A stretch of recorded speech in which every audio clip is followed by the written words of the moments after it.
Welcome to a Peace Act event, International Peace Day, 21st of September. Welcome everybody. Good to see you indeed. Obviously, it's International Peace Day, and we've invited people from all over the world to be with us today. I run a CIC called Father's Child Services, and we are a community-based organisation. Our core aims are to really impact our community by supporting those most marginalised, those who have experienced either poor treatment when accessing services around their mental health. We see our children as our investment and in our future. I was going to say, in terms of just like supplementary education, you know, give us a little, for those that may not know fully what supplementary education is.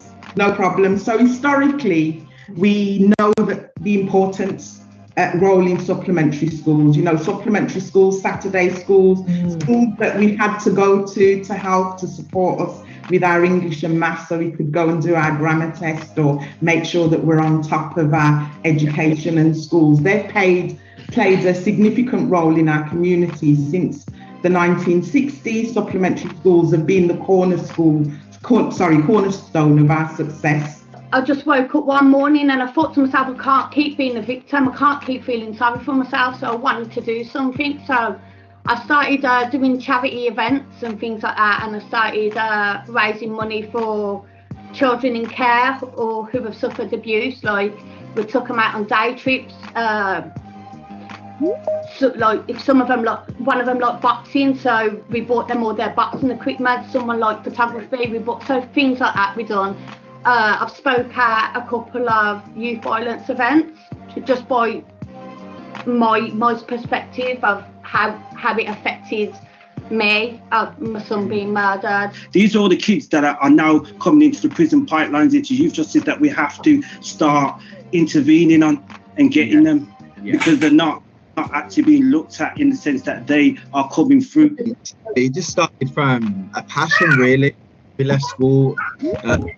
Unfortunately, we had a bit of an incident where two friends got sentenced for murder, and it kind of just opened up really to the realities of adult life and what can go wrong, and things can go wrong.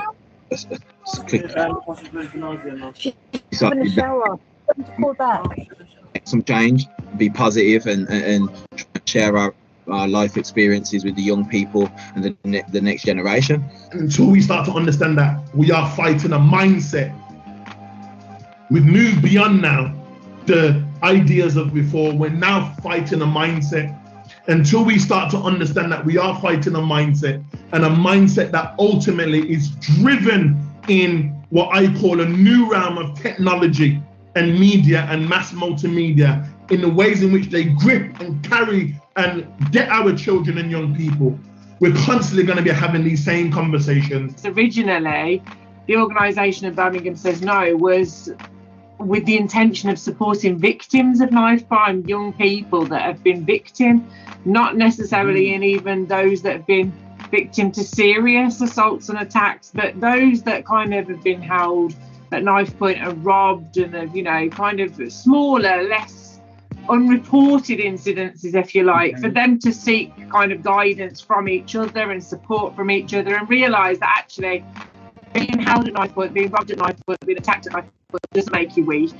It's not because you're not a man, it's not because you're all of the absurd names that you might be called. It's one of those things that unfortunately happens. A lot of the problems that we're dealing with are definitely socially engineered. And when we think about, for example, the Big Brother house, one of the things, if you watch this folly, right, that happens is that if they want to get everyone fighting and they want to get some drama for the TV, all they simply do is take out the food. You're going to say, take the food out of the house, and everyone, it just disturbs the peace.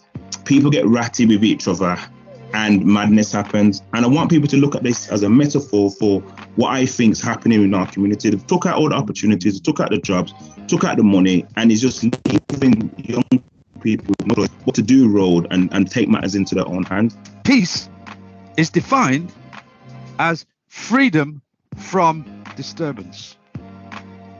So the question is, what kind of disturbance are you facing? If you're a victim of crime, the disturbance is the event, is the outcome of that event.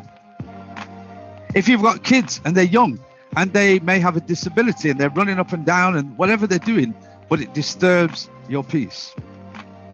So I'm arguing that for many of us from the inner city, our peace is disturbed by trauma. Therefore, one of the ways to ameliorate and remove and reduce the trauma is to look at trauma-informed practice. Some of what I'm going to share can be located in institutions. Some of it can be located in organizations. But what is unshakable, whether you're an individual or an organization or a big institution, if you can reduce the disturbance, you can move closer towards peace.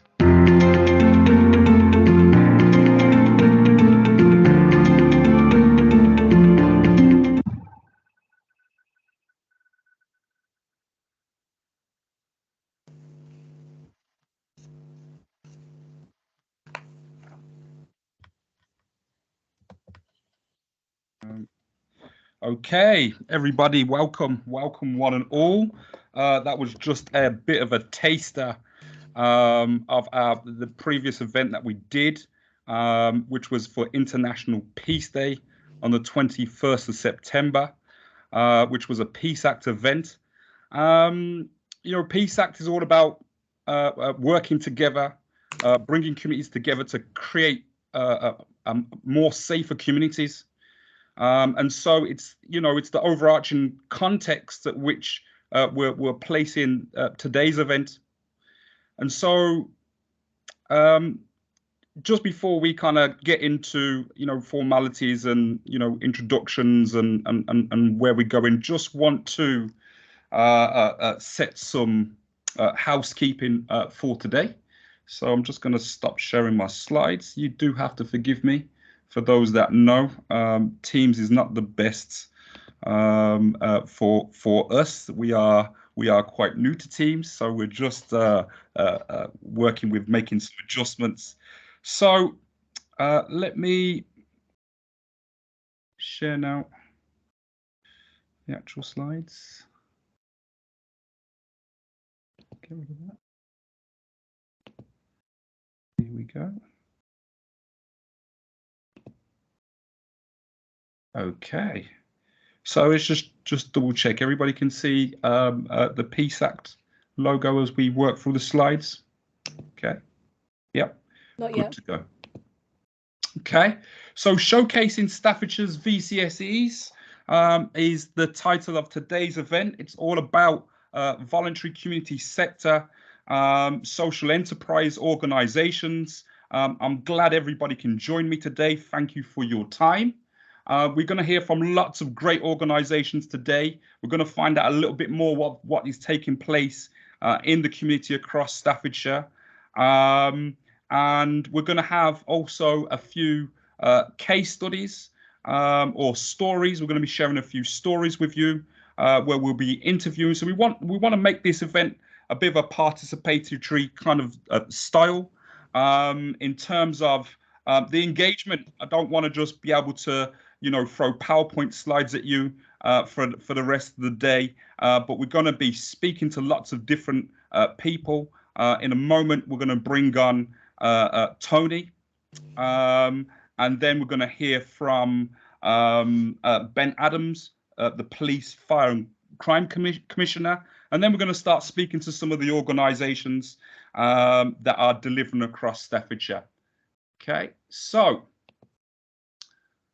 just some welcomes and introductions so you know who's in the room and who we are. So my name is Tessa White, and my co-host, the beautiful Leah Salmon, is next to me.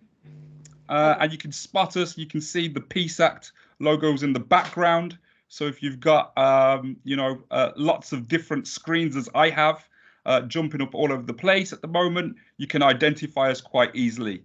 So over to you, Leah. Hiya. Hi, everyone. So my name's Leah Salmon, and I work with ACT, and it's an honor to be here with you guys today so that you guys can showcase your resources and hopefully gain some partnerships. We are going to be having some short breakout rooms later on so that you can actually come together and talk in and amongst all the presentations. So a little bit of housekeeping. You are welcome to keep your cameras on throughout the whole event. And just so that you know, the event is going to be recorded. So if you don't want your image to be used in a recording, we would ask that you turn your cameras off. And we would also ask that until it comes to the breakout room session, we would ask that you mute your mics so we can hear the people that are speaking. When it does come to participation during the breakout sessions, then you can use the features to raise your hand. There's the chat feature as well, so we will be monitoring the chat. Yes, there we go, mic's off, please. We will be monitoring the chat, so if you have questions, we will aim to get to them as quickly as possible at an appropriate time. If you're on social media and you're following us on social media, then if you do take pictures or you want to make comments, please do tag us so that we can repost you, and that's going to be hashtag ActCIC or hashtag staffs VCSES. If that's not right, guys, just flag me up on that one. If you're on Facebook, Twitter, or LinkedIn, you can find us at ActCIC. If you're on Instagram, ActCIC_. And we're putting a bit of a directory together of some of the resources for the Staffordshire VCSESs, which is going to be found at actcic.org.uk/Staffordshire-VCSES. So if someone could put that in the chat, that would be awesome. Again, thank you for attending today. Please do get comfortable. We want this to be a nice, informal, relaxed event. You obviously don't need to stay for the whole event. You're welcome to pop in and pop out. And we're going to be getting started now with our first speaker, who is actually my co-host and the CEO of ActCIC, and he's going to be speaking about ActCIC and the work that they do there, as well as speaking more about the importance and the relevance of this event. And he's going to be speaking about the mapping project that's, you know, the core of this event, which is to identify the resources in Staffordshire and encourage participation and partnership among the resources and organisations. So we can welcome Tez to the main stage. Thank you for that, Leah. Much appreciated for that welcome and introduction there. So the first thing really is just really kind of identifying the main focus of today's event, really. And that really is about, you know, showcasing the voluntary community and social enterprise organisations that are working across the Staffordshire region. And really that's about, you know, bringing, you know, VCSE organisations together so that we can start to share knowledge, information, best practice that will kind of help towards really reducing offending and making our communities a much safer place. Also, the key aim for today's event as well is about connecting the VCSE organisations with various different commissioners, particularly that of West Midlands Probation Service today, who are the sponsors of today's event. And really, they had asked me to support them really in starting to identify organisations across Staffordshire region that could start to that they could look to commissioning some of the smaller organisations really around where some of their gaps are. And so, you know, one of the things that they asked me is about, you know, working with, minority groups, Black, Asian, minority ethnic groups, people coming from, migrant communities, Gypsy and traveling communities, organizations that are working with women, etc., etc. So, you know, that's some of the key things that we are hoping to achieve at this event today, and what we're hoping that is going to lead to more partnership working, better support for VCSE organisations, and more VCSEs essentially receiving commissions from statutory services, which is very important for voluntary community sector. And myself, we also run a social enterprise, and so the really importance really of supporting our VCSE sector is really essential. So if you're here and you're representing any of the statutory agencies today, and you're in the position of needing services. That's one of the things that we're hoping to demonstrate to you today, is actually how much value working with VCSE organisations can actually bring when we're seeking to do such things as reducing offending, and in other areas also. Yeah. So that's the key mission for today.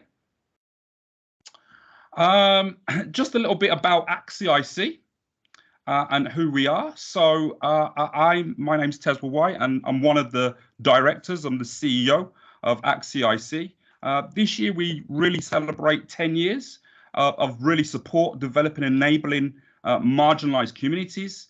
We're a social enterprise ourselves, a KIC, in fact, a community interest company. For those that don't know what one of those is basically like a bit of a hybrid organisation between an organisation that can will trade and will do business, but at the same time has the community right at the centre of what it does. And so what we find is, there's a lot of passionate people who end up starting CICs.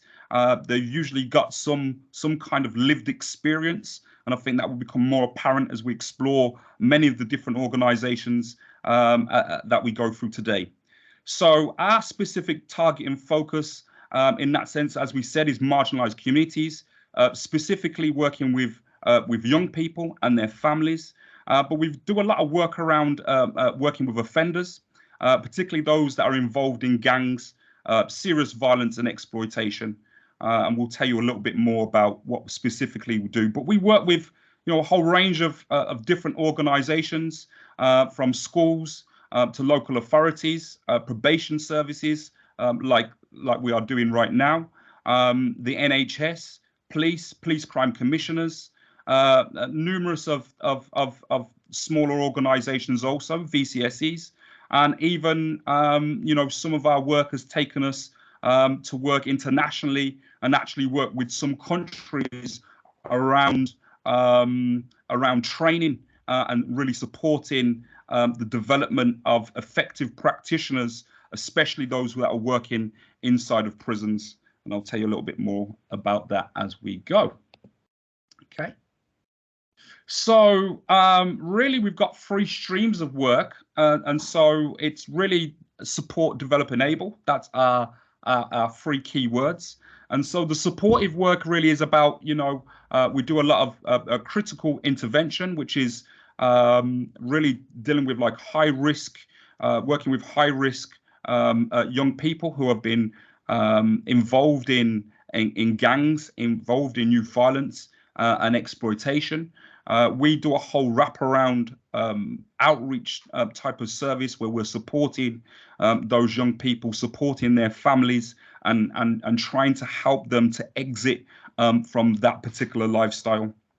We also do some work further upstream, so what we would probably term as early intervention today, and that's really about social emotional learning, and really supporting young people around their personal, their social health and entrepreneurial education. We also offer behavior intervention with young people, where we are, trying to prevent things such as exclusions, trying to prevent young people from being excluded from school. And that is really around like the earlier stuff. So really developing skills for young people that they don't end up being needing that critical intervention that we talked about a moment ago. Enable is really about how we enable the leadership skills. So we run various. Sorry. Okay. Thank you. Thank you, Leah, keeping me on point. So we run a number of leadership, employability and enterprise programs, and they usually have some sort of creative engagement involved within that process using the arts. We deliver detached street work and also undertake a variety of different consultancy services, such as this mapping exercise that we'll talk to you a little bit about shortly.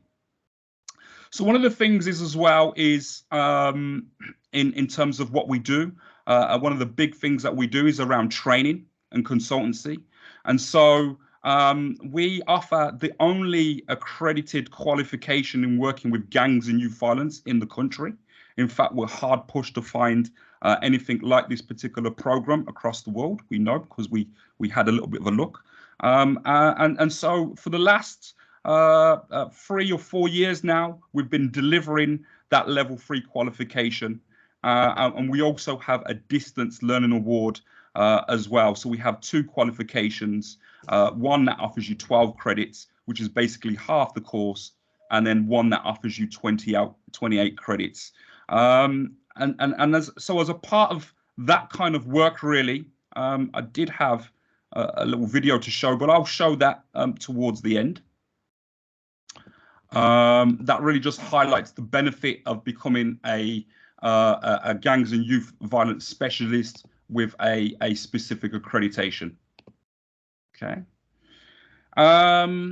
So this work that we're undertaking now, really around probation services, around mapping VCSE organisations across Staffordshire, has led us to identify over 80 organisations in quite a short space of time. Actually, we've already been working on this project for 6 weeks, and in that time, we've identified 80 organisations, engaged with 25 of them, and 20 organisations have showed an interest so far as being a part of this event or being featured on the directory.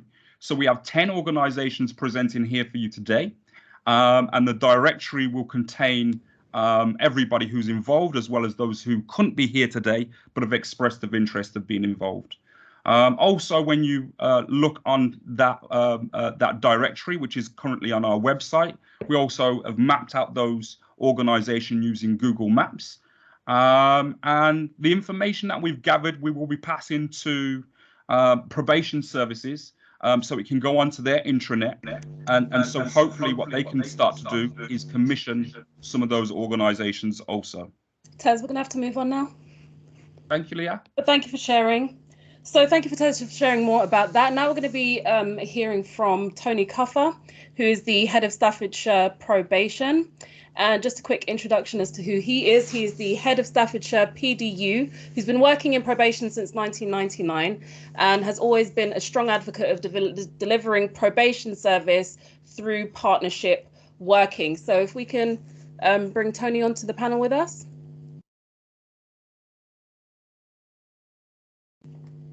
Yep. Hi, everybody. Hi, how are you? Hi, Tony. Okay. Hope you can hear me. Yep. Look at my mic there. So yeah, just I've got 10 minutes really to talk to you all. So yeah, I'm Tony Cuffer, head of Staffordshire Probation. Just a really big welcome to you all for coming to this event and supporting this event. Really good to see you, Ben, on the agenda as well, and look forward to your input next. But yeah, just a big thank you for me for supporting this. So just a little bit of sort of history for me, really. So I've always been a big advocate of working in partnership, and you know, want to go through a bit of a story later on with that spirit of stories that I think Tess was talking about earlier. But actually, our work of probation is one that we can't do alone. So absolutely, the relationship we have with our people on probation is critical and is one of the key bits around reducing reoffending for that individual. But actually, it doesn't mean we have to be responsible for delivering all of the interventions for that person all of the time.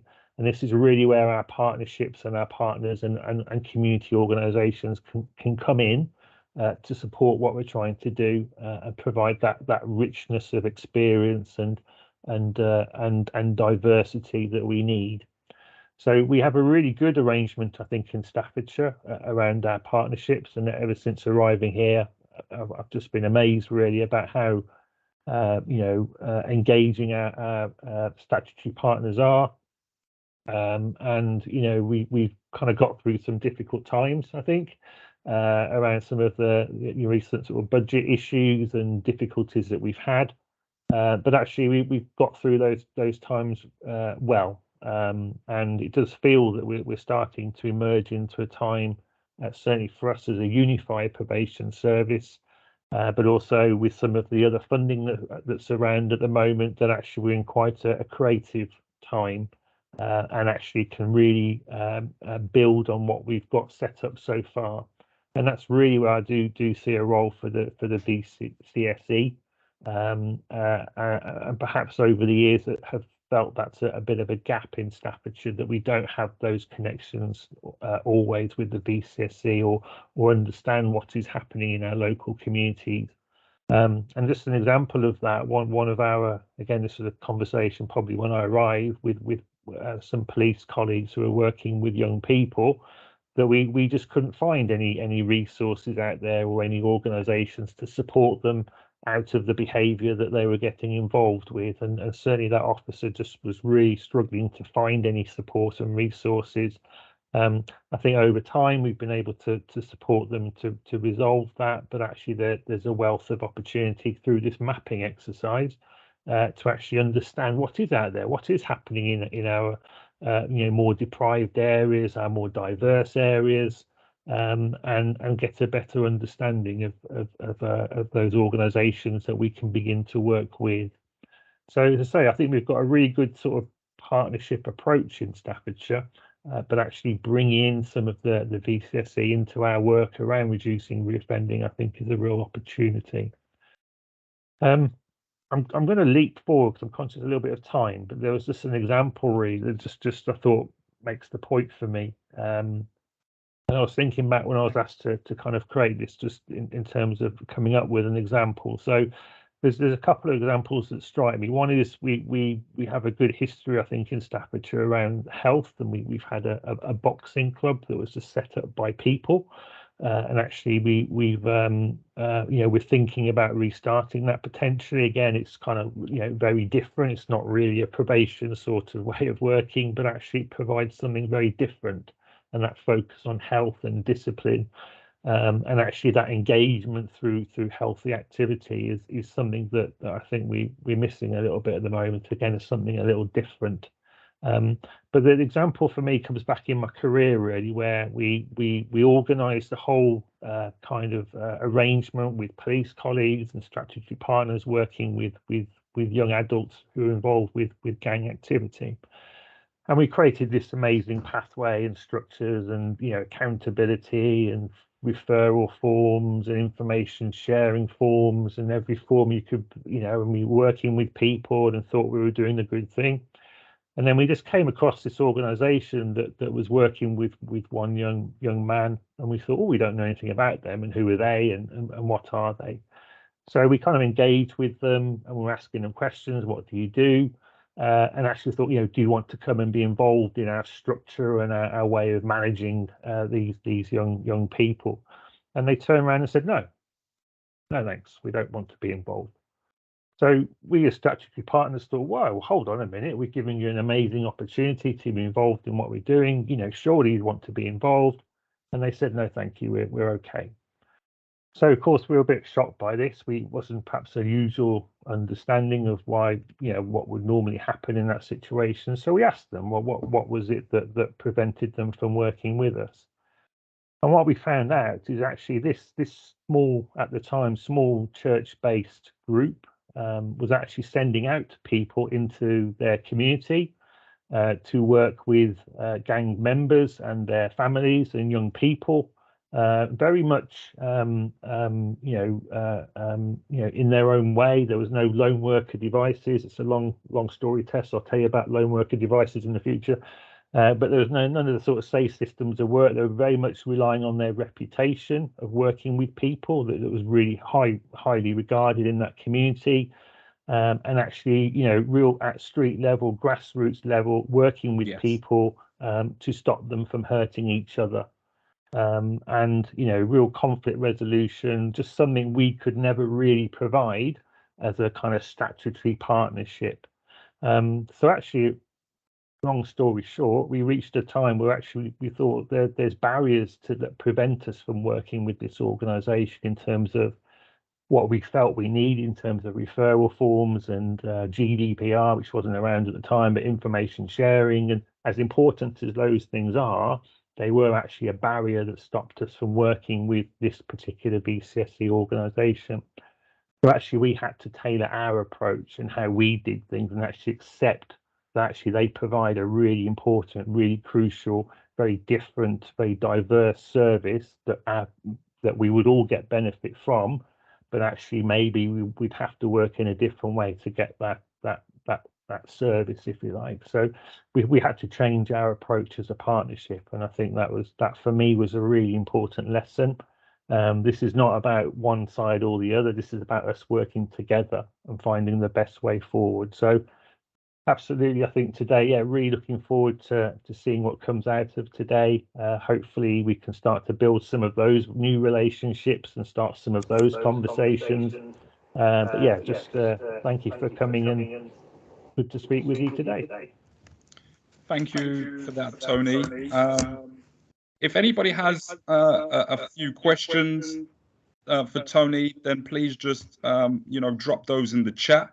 I just wanted to ask you in terms of your I suppose your role really as head of probation, and how you finding that role, how long you've been in this particular role. Yeah, just tell us a little bit more about, I suppose, the things that you're doing currently, just so we've got a little bit of insight, especially as VCSE organisations who may be wanting to pitch some of our services to you, and where you sit within that. Yeah, so I've been in probation, well, I say not since '99. Not the longest. There's other people on this call who's been a bit longer than me. But yeah, being head of Staffordshire, previously as the community rehabilitation company, but as the unified service since June. So I probably arrived in Staffordshire about 4 years ago.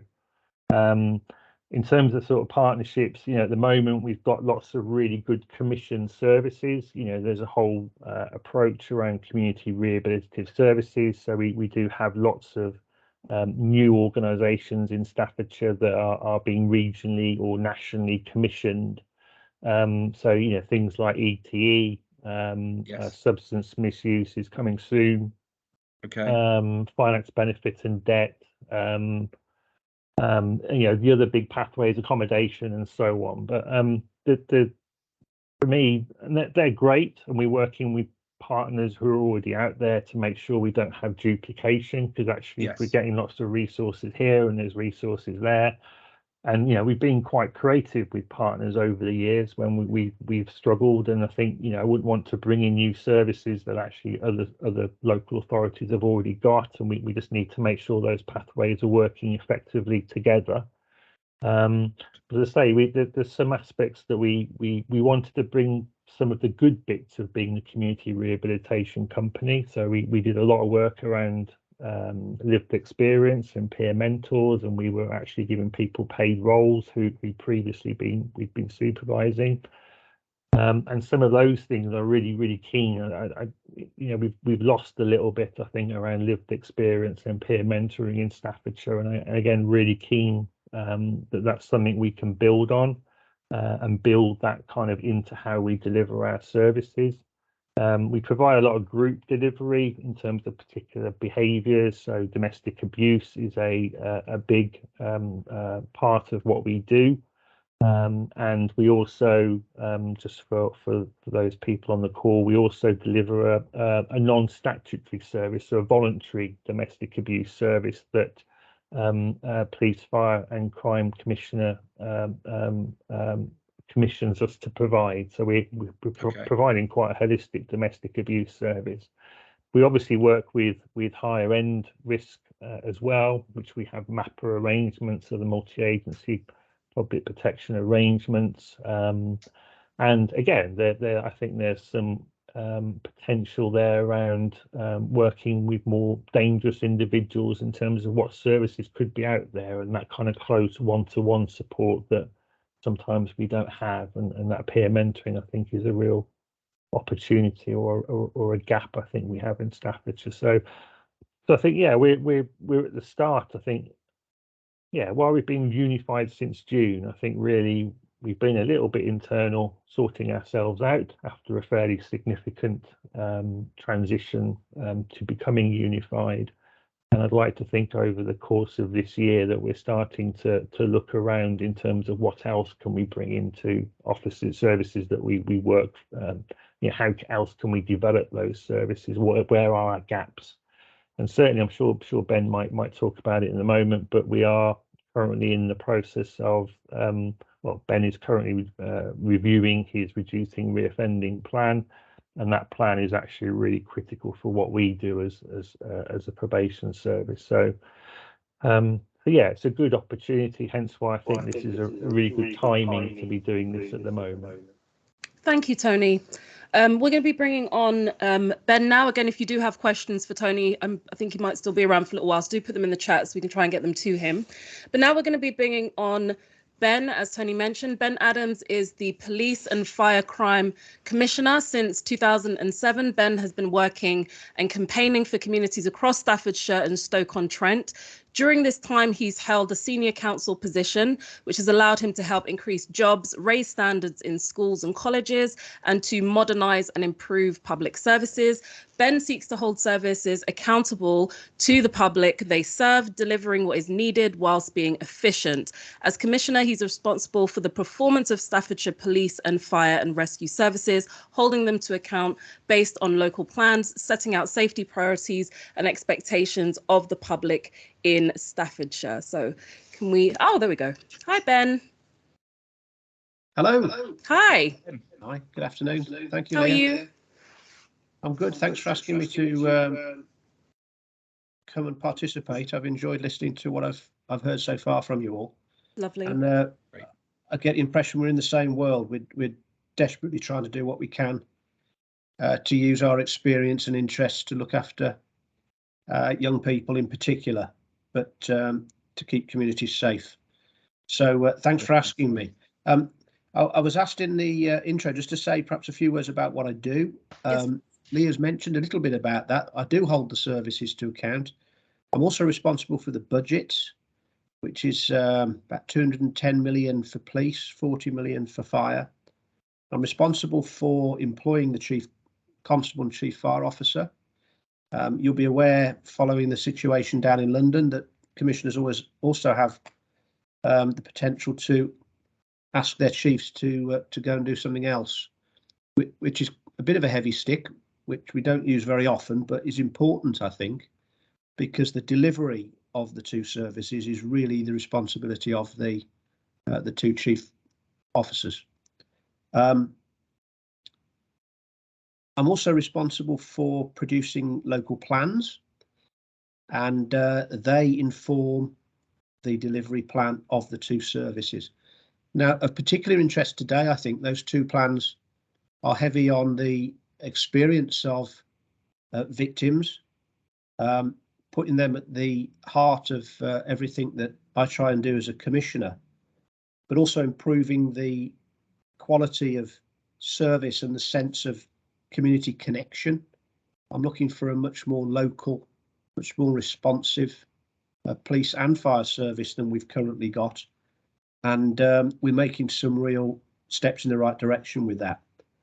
I'm also very keen to get stuck into repeat incidents of antisocial behaviour, but fundamentally use my commissioning budget and my influence to work with partners, work with organisations like yours, and to commission them where possible to get in early and prevent issues with young people becoming a major concern for others or for them.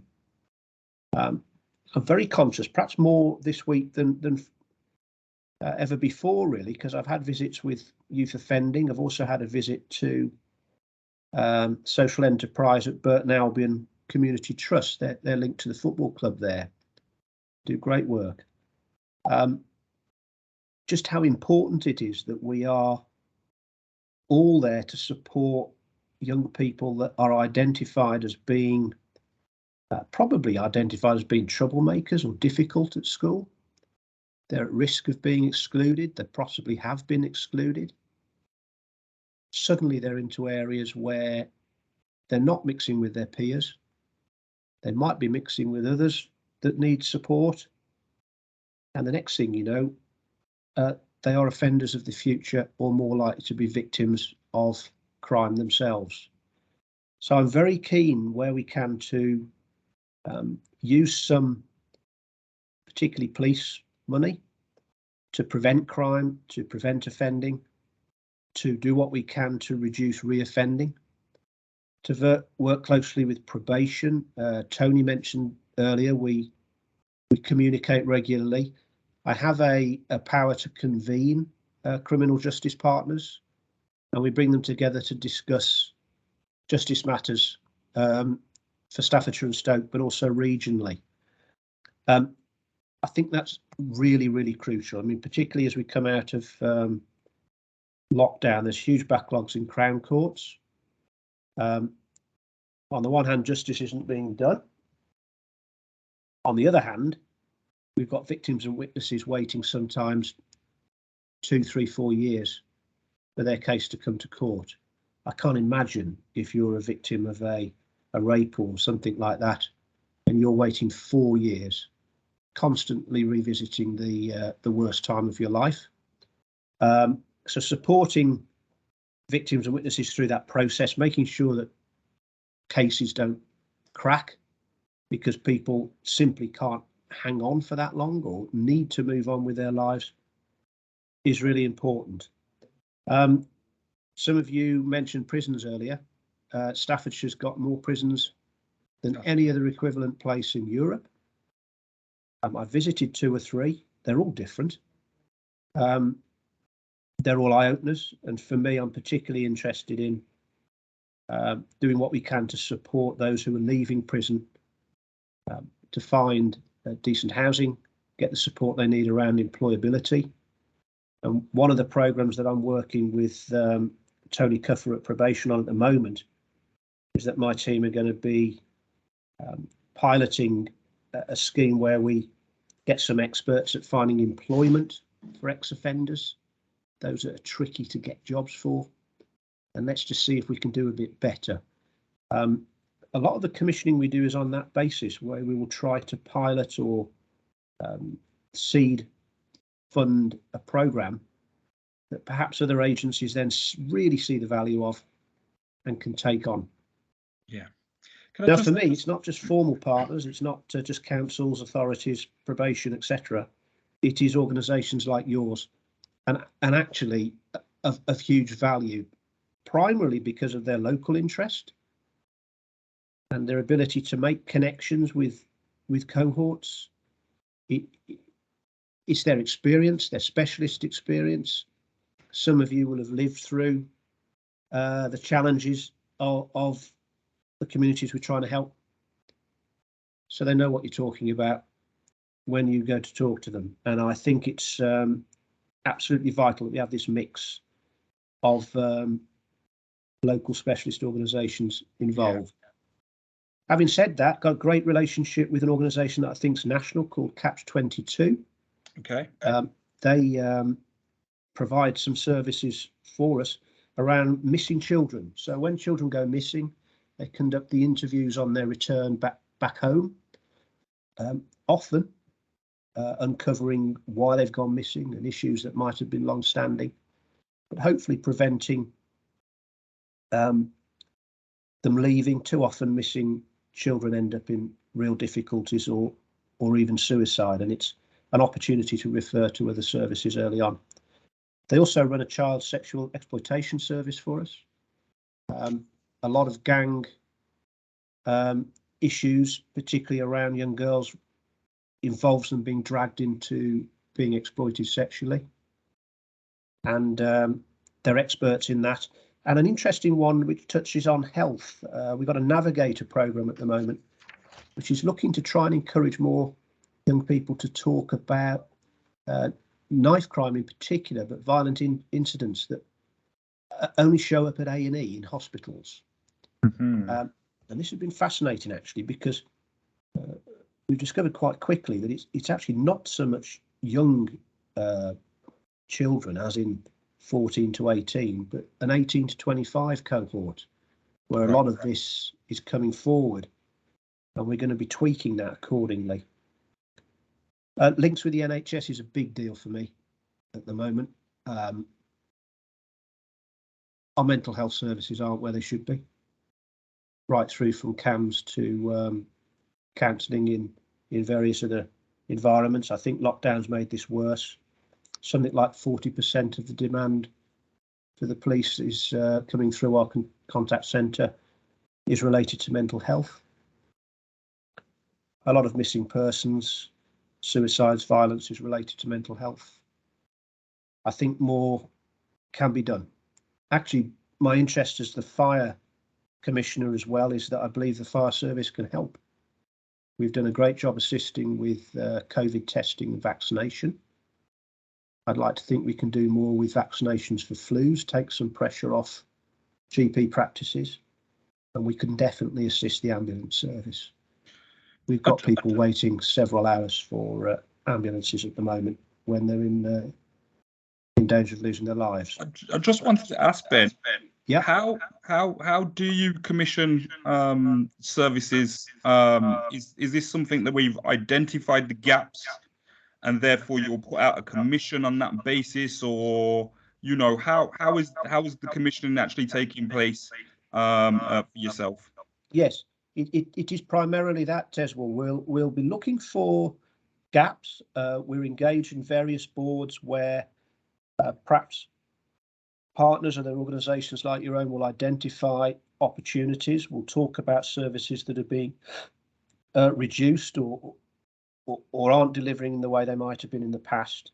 And we will generally go out with quite a formal open offer to organisations. I'm very conscious that that's important, particularly for VCSEs, in the sense that you need a reasonable long-term commitment. Most certainly. It's one of the biggest challenges that we have. It's all very well having 12-month agreements, but you can't plan or recruit on that basis. I've just changed a couple of our direct commissionings. I provide money to each district council for their community safety partnerships. Okay. Some of that will find its way to local community and voluntary groups. And I've said, okay, this is for 3 years now, not 1 year, so you can crack on. You know it's coming. If you believe you can commission an organisation for 3 years, then do so. You've now got the certainty. And also, some of you, particularly if you're associated with Stoke, will know about the space programme. This is something I part fund to help young people get involved in activities during the summer holidays. It's a couple of £100,000, and that will be, again, running for 3 years this time. So I'm hoping we'll engage more boxing clubs, more fishing clubs, more climbing organisations to help all sorts of children, but particularly those who are on the edge of the system. Yeah, get them in and offer them some positive diversionary activities. So keep your eyes open for that. Also opportunities around some grant funding. One for Staffordshire, £100,000 around ASB, and another one, £100,000 towards organisations that are doing something around community safety and could do with some support in terms of building their own resilience. So I'm very keen on groups that emerge in a community who know what they want to do, but don't quite know how to go about it. And we'll support them with that, try and build up their own resilience so they can carry on in the future. And we stay close to organisations like Skivis and so on that are expert in that, helping people get their CRB checks and all the other stuff they need to deliver, particularly for young people. Okay. So I hope that gives you a bit of a sense of what I'm doing. Yeah, definitely gives us a sense and some understanding as well around, what kind of finances are involved, and possibly where to go and seek out, some of the funding and some of the commissions that are that you've got available. Sustainability is a massive issue for VCSE organisations, as you know. Yep. You've talked about, long-term funding in terms of moving from 12 months to 3 years, which is certainly a step in the right direction. I'm more of an advocate of looking at 5 to 10 if we're going to really make any movement. I'm also, realistic in terms of, just that switch and that transition, perhaps to a more approach. We keep on hearing words like public health model, and integrate into a public health model, which allows us to think about our VCSEs and some of the services that we're delivering in a more longer term, rather than the short term. Yeah. Thank you, Ben and Tez. Ben, do you have any last words before we bring on our next guest? Just on that last one, Leah, Teswell says 5 or 10 years. I'd love that, but I'm elected. Somebody will replace me in barely 2 years, and I can't really commit them to 10 years, but you know how it is. Thanks for trying. Thanks for asking me. Thank you so much, Ben Adams. Again, if anyone has any questions, please do put them in the chat and we'll try and get them to Ben. Now we're going to be bringing on an actual organisation, our first organisation after having spoken to Tez. So we're going to be hearing from Leslie Parkinson's from Restore Thinking. So Restore Thinking is a social enterprise who offer award-winning, might I add, restorative practice programs, empowering pupils, parents, carers, young and adult offenders with a restorative education, delivering sustainable key life skills. Their website's brilliant. I had a look at it last night. They collaborate with organizations to identify existing strengths and needs, to devise and deliver a plan that helps to achieve organizations' intended outcomes. They provide blended learning programs, much like ACT, consultancy, e-learning, CPD training, coaching, and other services that help to embed restorative practices. In 2018, they won the iNetwork Innovation Award for innovating and transforming public services. You can find them on Twitter at @re_thinking. And we are now going to bring on Leslie. Hi there, Leslie. Hello. Hi. Thank you for the lovely introduction. I think that says it all, really. Thank you so much. Listen, I think I'm living proof right now that we are a solution-focused organisation, because we're in the middle of a power cut here, hence me being outside. And I've come outside because I was going to ask what you're doing out there. Well, you got the right idea. I know. Luckily, it's not raining, but when the power comes on, we'll have a very loud alarm in the office, and so I thought I better come outside just in case. And this is the first time I've done Microsoft Teams with me mobile, so solution focused in action. Working so far. Yeah, so far so good. So I'm not sure if you want to question me or if you would like me to just keep talking about who we are and what we do. Yeah, just I suppose probably a little bit of a backstory on your organisation, how you got started. Let us know, give us a little flavour of who you are and what you're doing. That would be great. Yeah, thank you. Well, we've just turned 10, so February. Us too. We share birthdays. Okay. Happy birthday to you too. Happy birthday. But we're very proud of that, especially as everybody who works for a small social enterprise or a voluntary organisation. The last few years have been particularly difficult, so we're glad to have reached 10 years old.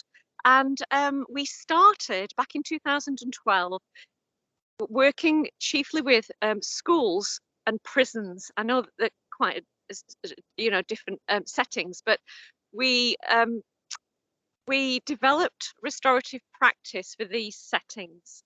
So traditionally, you'll all be familiar with restorative justice and that very formal meeting, that conference between the victim and the offender.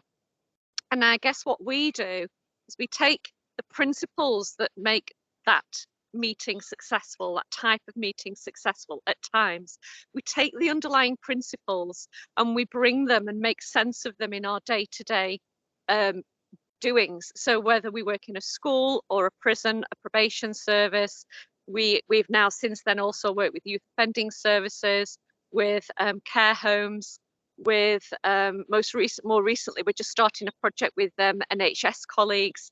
So our brand, if you like, of restorative practice fits in any setting, and the focus is on what can we do, how can we draw on restorative practice principles and skills in our day-to-day to improve our relationships and communications with each other, to make work a place that we all want to come, to make work a place where we all feel that we can give of our best, and that and those principles and those relationship skills pass on to the young people that we work with, the parents, the carers that we work with, depending on our setting, the residents in prison settings, those on probation.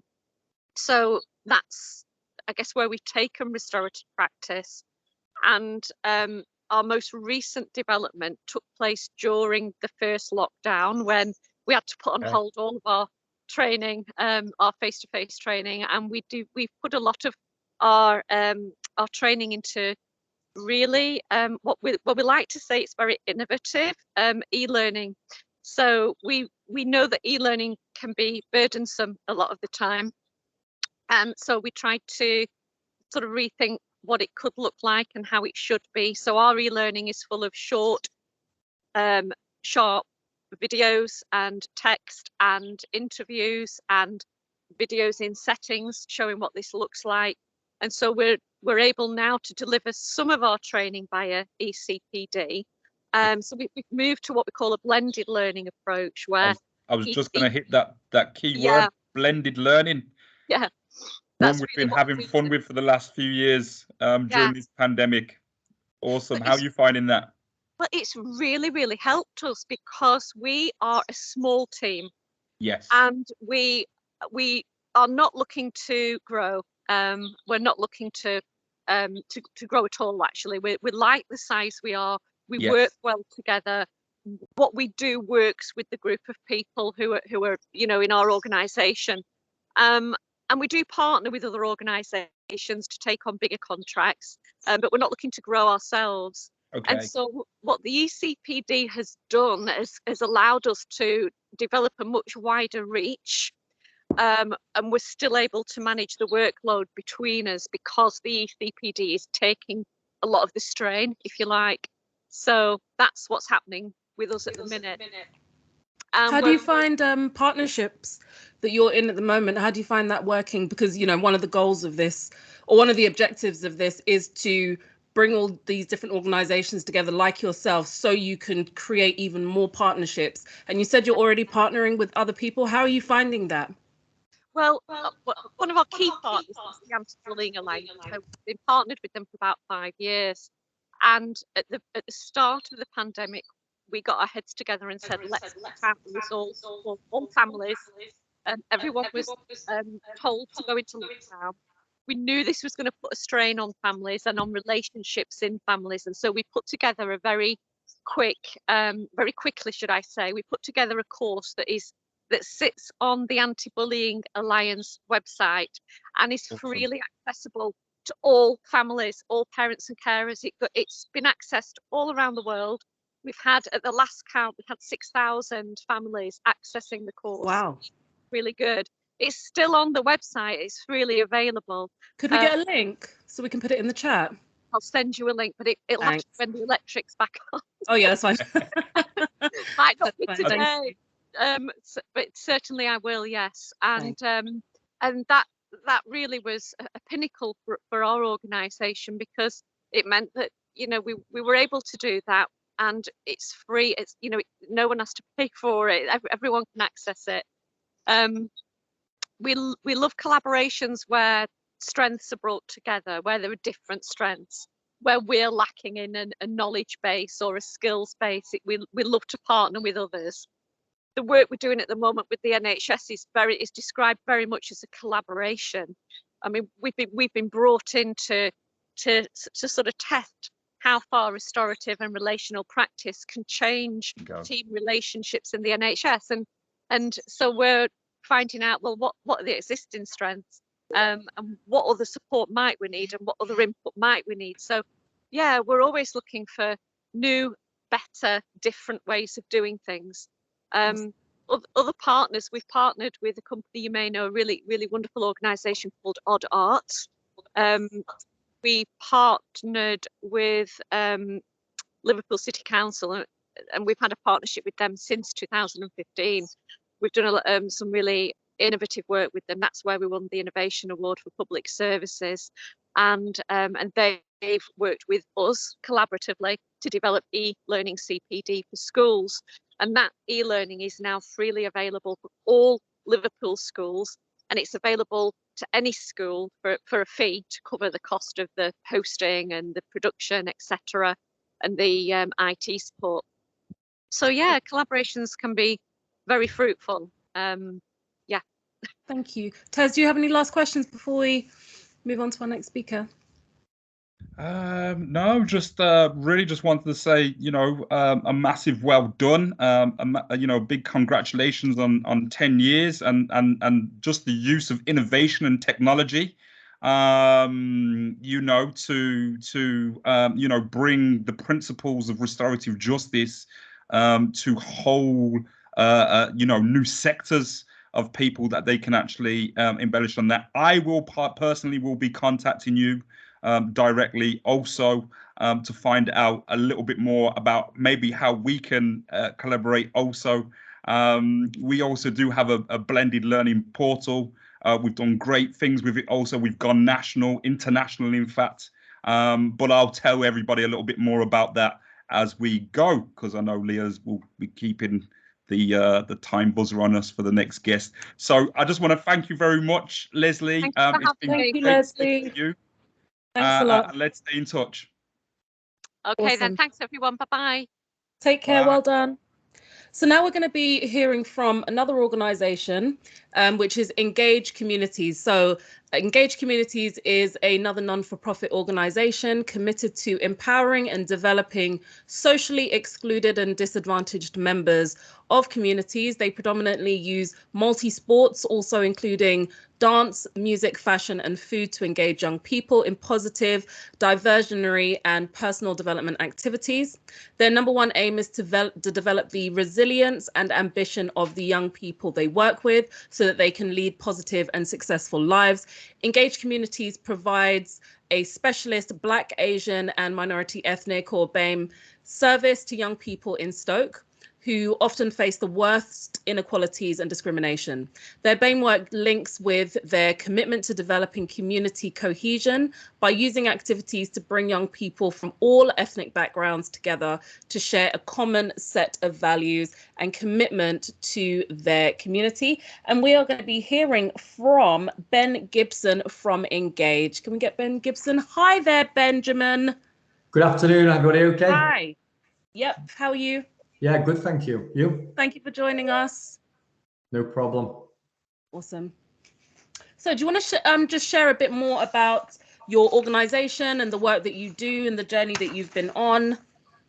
Yeah, I think a very good explanation there. So Engage have been operating in Stoke-on-Trent for over 10 years. Yasamir kind of set the organisation up way back when I think there was a murder at the north end of the city, and kind of police relations and young people's tensions were quite high.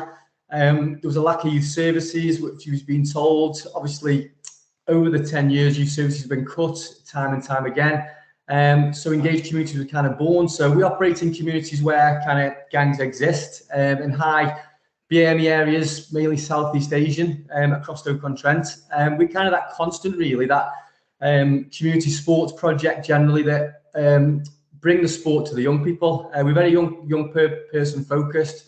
We work at that kind of the early intervention phase, keeping kids off the street into positive activities, away from gangs, hopefully, educate them on things like knife crime, etc. It's interesting to say that it was touched on about health. Mental health has got to be the biggest kind of priority moving forward. I think young people have suffered over the last couple of years, and we're kind of at a bad place anyway. I think if the mind's kind of right, and is where we tried to work on over the past couple of years with kind of staff and young people, we can kind of achieve better things. We want to raise aspirations. I think Stoke-on-Trent's very deprived. We work in tough neighbourhoods that kind of get a bad press. So as I mentioned, we work at times when other services probably don't. We 7 days of the week, we work at weekends, bank holidays. Kids don't kind of have days off, do they? We partner with a lot of organisations like the football clubs, staff's cricket. Football and cricket are our kind of two biggest sports. We also deliver kind of boxing. We've got a massive kind of volunteer programme and an academy programme that we listen to young people when they said, we get put off by all this paperwork and going through DBS checks. And I'm not playing down safeguard. That's obviously one of the most important things that we deal with. But they were just kind of dropping off. So we created, based on young person's feedback, we've got a massive youth voice across the city where kids feedback to us about our provision, how we can kind of improve and service their needs, really. So it's no good us saying this is kind of what works in one community. Every community is vastly different. So it needs to be kind of that approach, really. What assets have we got locally? What kind of resource and intelligence do we have? I guess our strongest point is using people from the community who kind of kids look up to and kind of can relate to. We need to see somebody that's been where they've been and can aspire to better things, really. So we've got professionals who are teachers, we've got ex-pro boxers. The kids really see us role models and we can get through to. We happily work with the police, youth offending, kind of probation. It can be better, I'll be perfectly honest. They say our kids are kind of hard to reach. We don't think they're hard to reach. The kids are there, the kids. It's taken a long time to build our reputation locally in Stoke-on-Trent, and I think there's not many services that deliver a specialist kind of BME provision. I know I've kind of waffled on a little bit then, so if you've got any kind of other questions. Oh no, thanks for that, Ben. That was great description of some of the services, and obviously just probably a little bit more about how Engage got started and how long it's been around for. I know you talked about obviously being based in Stoke. So how long have you been around? So we've been operating for 10 years. I've been operations manager for the last 2. Previously, I've worked in community sport locally for 15 years, working for local authority, Stoke City Football Club, their community trust, and part of kind of a local partnership network, which I think is key, really. I just want to kind of explain, we're only one part of this kind of issue, and we've got our own specialism, but it's vital that we're all working to the same outcomes. We want to improve chances of young people locally. And we're kind of proud to be part of a wider partnership network that I'm happy to kind of tap probation into, that the 60 organisations locally working in and around kind of young people's services. That's not just sport, that's kind of arts, music, etc.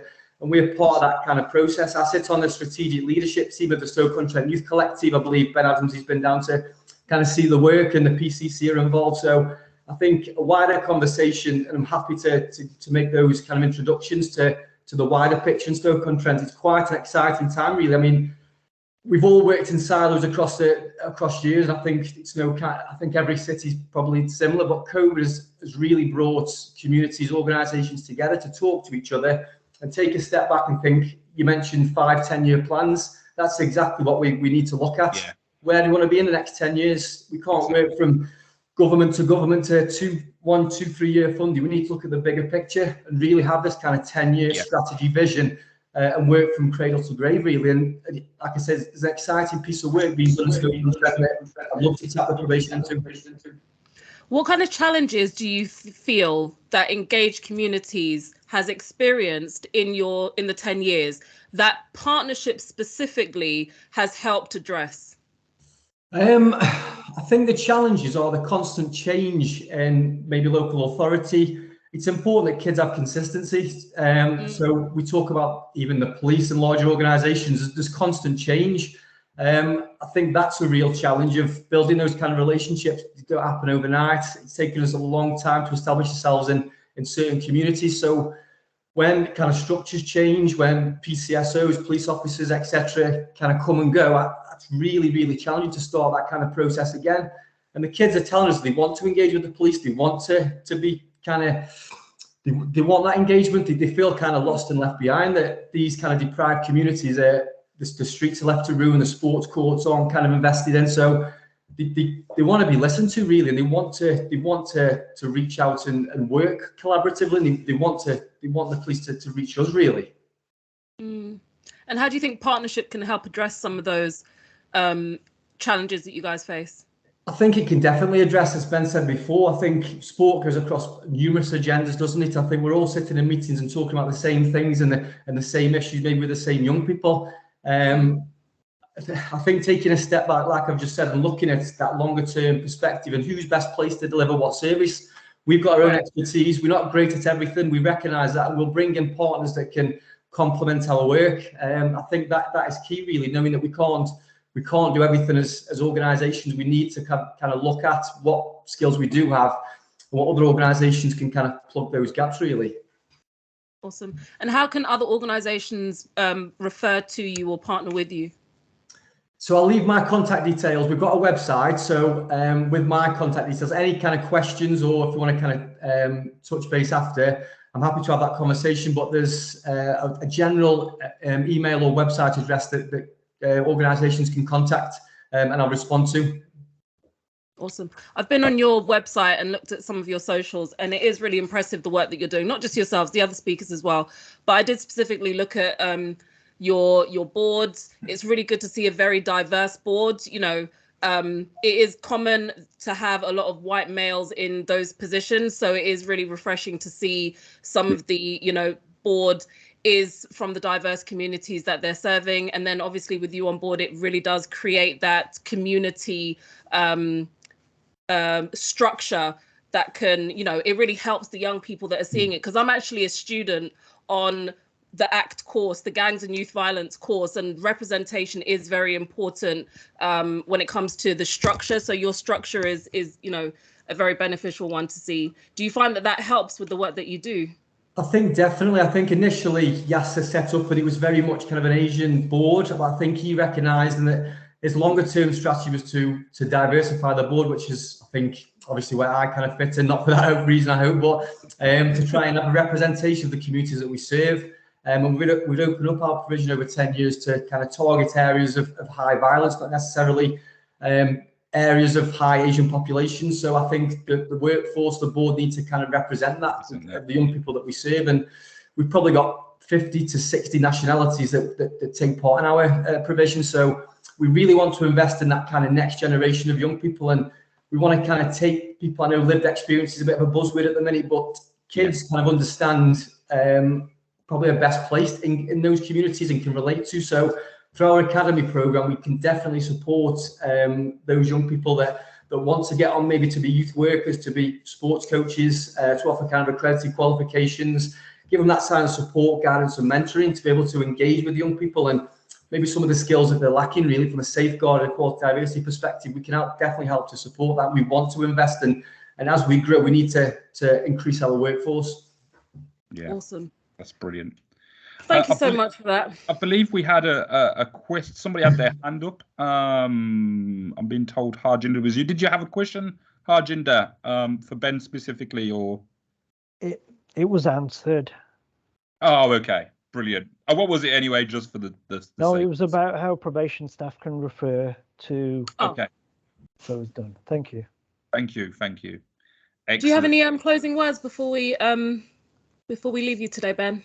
Just thank you for inviting me to speak. I think what's happened is brilliant. It's definitely an important piece of work. And if I can help locally, Stoke-on-Trent, to kind of plug into any gaps that you might be missing with other organisations that sit in the same space, then I'm happy to do that. So thank you.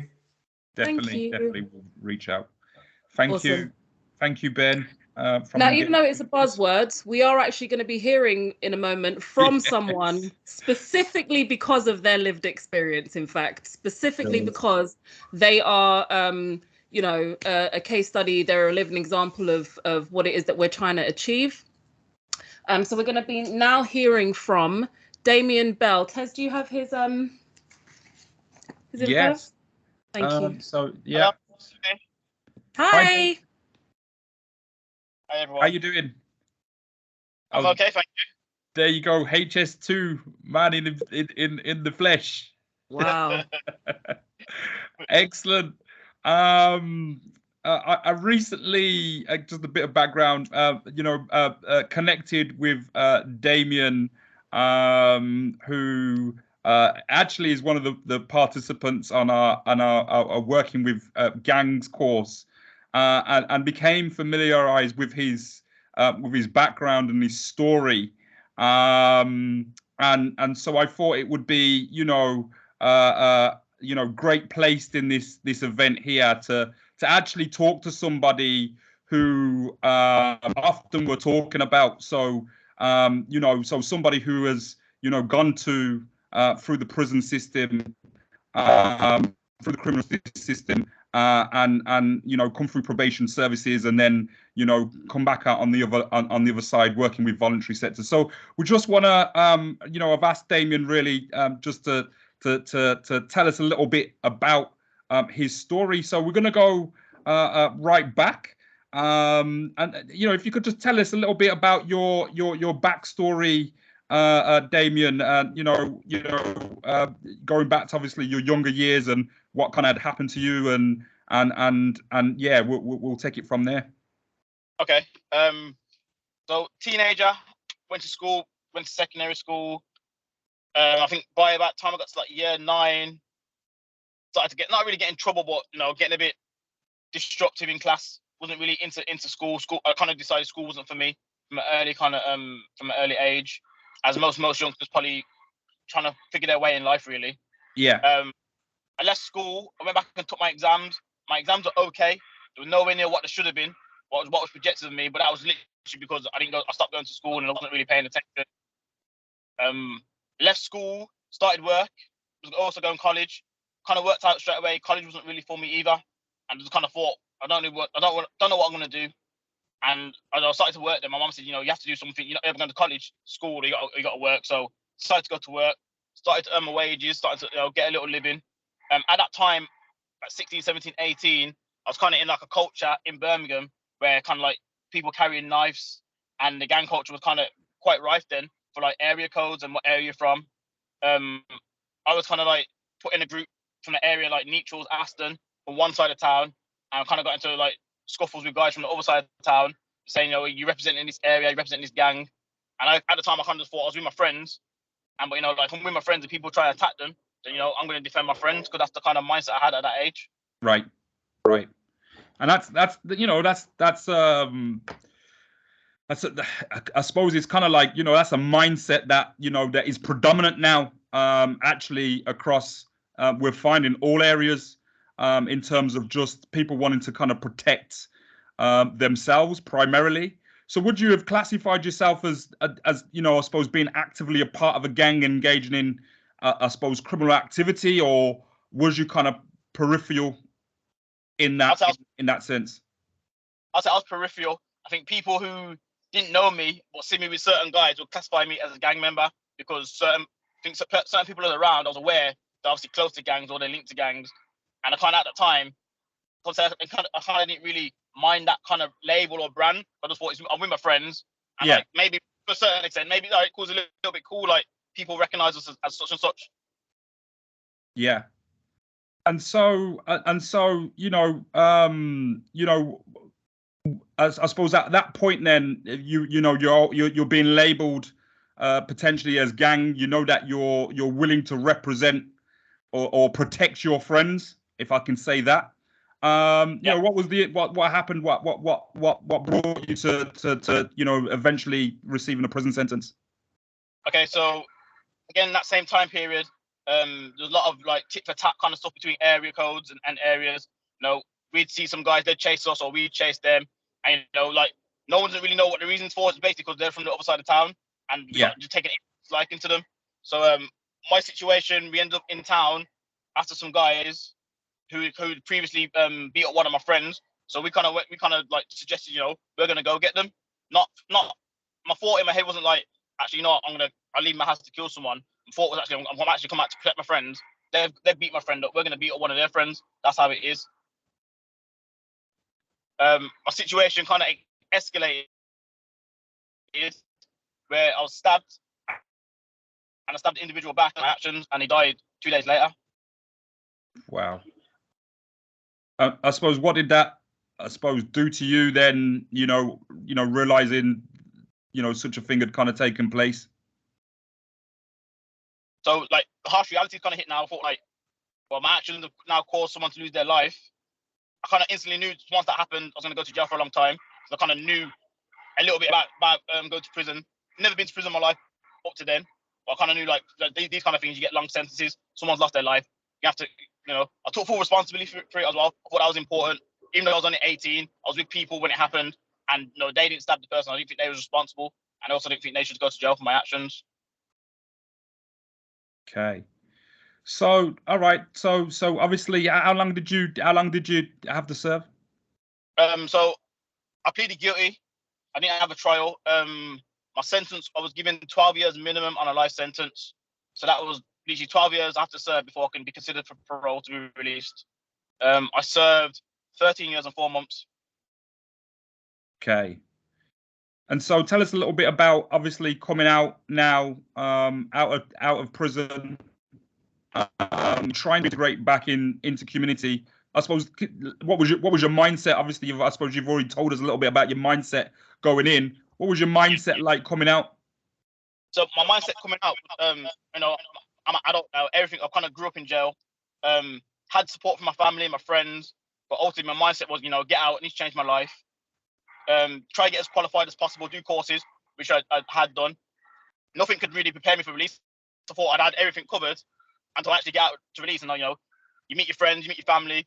After about a month, 2 months, obviously you got to get down to business and try and find work and employment. And that's when I started having problems. And because I realized, actually, no matter how many courses I've done, people always going to look at a piece of paper and see, actually, this guy has got a murder conviction.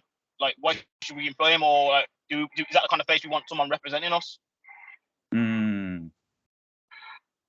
And so how long, I suppose in terms of coming out, you've been given a probation worker, how supportive was they in terms of, trying to get you reintegrated back? I had a very good probation. My probation I had when I first got released was my probation who actually helped me get released from prison. And she was on my parole board. She was very supportive. You could see that I was actually trying to change my life for the better. And, it was actually a nice change to actually have someone who's actually fighting your corner, who's trying to, obviously I got restrictions, but trying to make sure, can we get these restrictions? Can we have them lessened so he's able to work and do, you know what I mean? And anything I kind of said, like, doing courses, like I've done the railway, I've done a degree. She was fully supporting that, things that could potentially change my life. Did you say you did a degree? Yeah, I done a BA honours. That was in prison for sport and fitness. Okay, that's fantastic.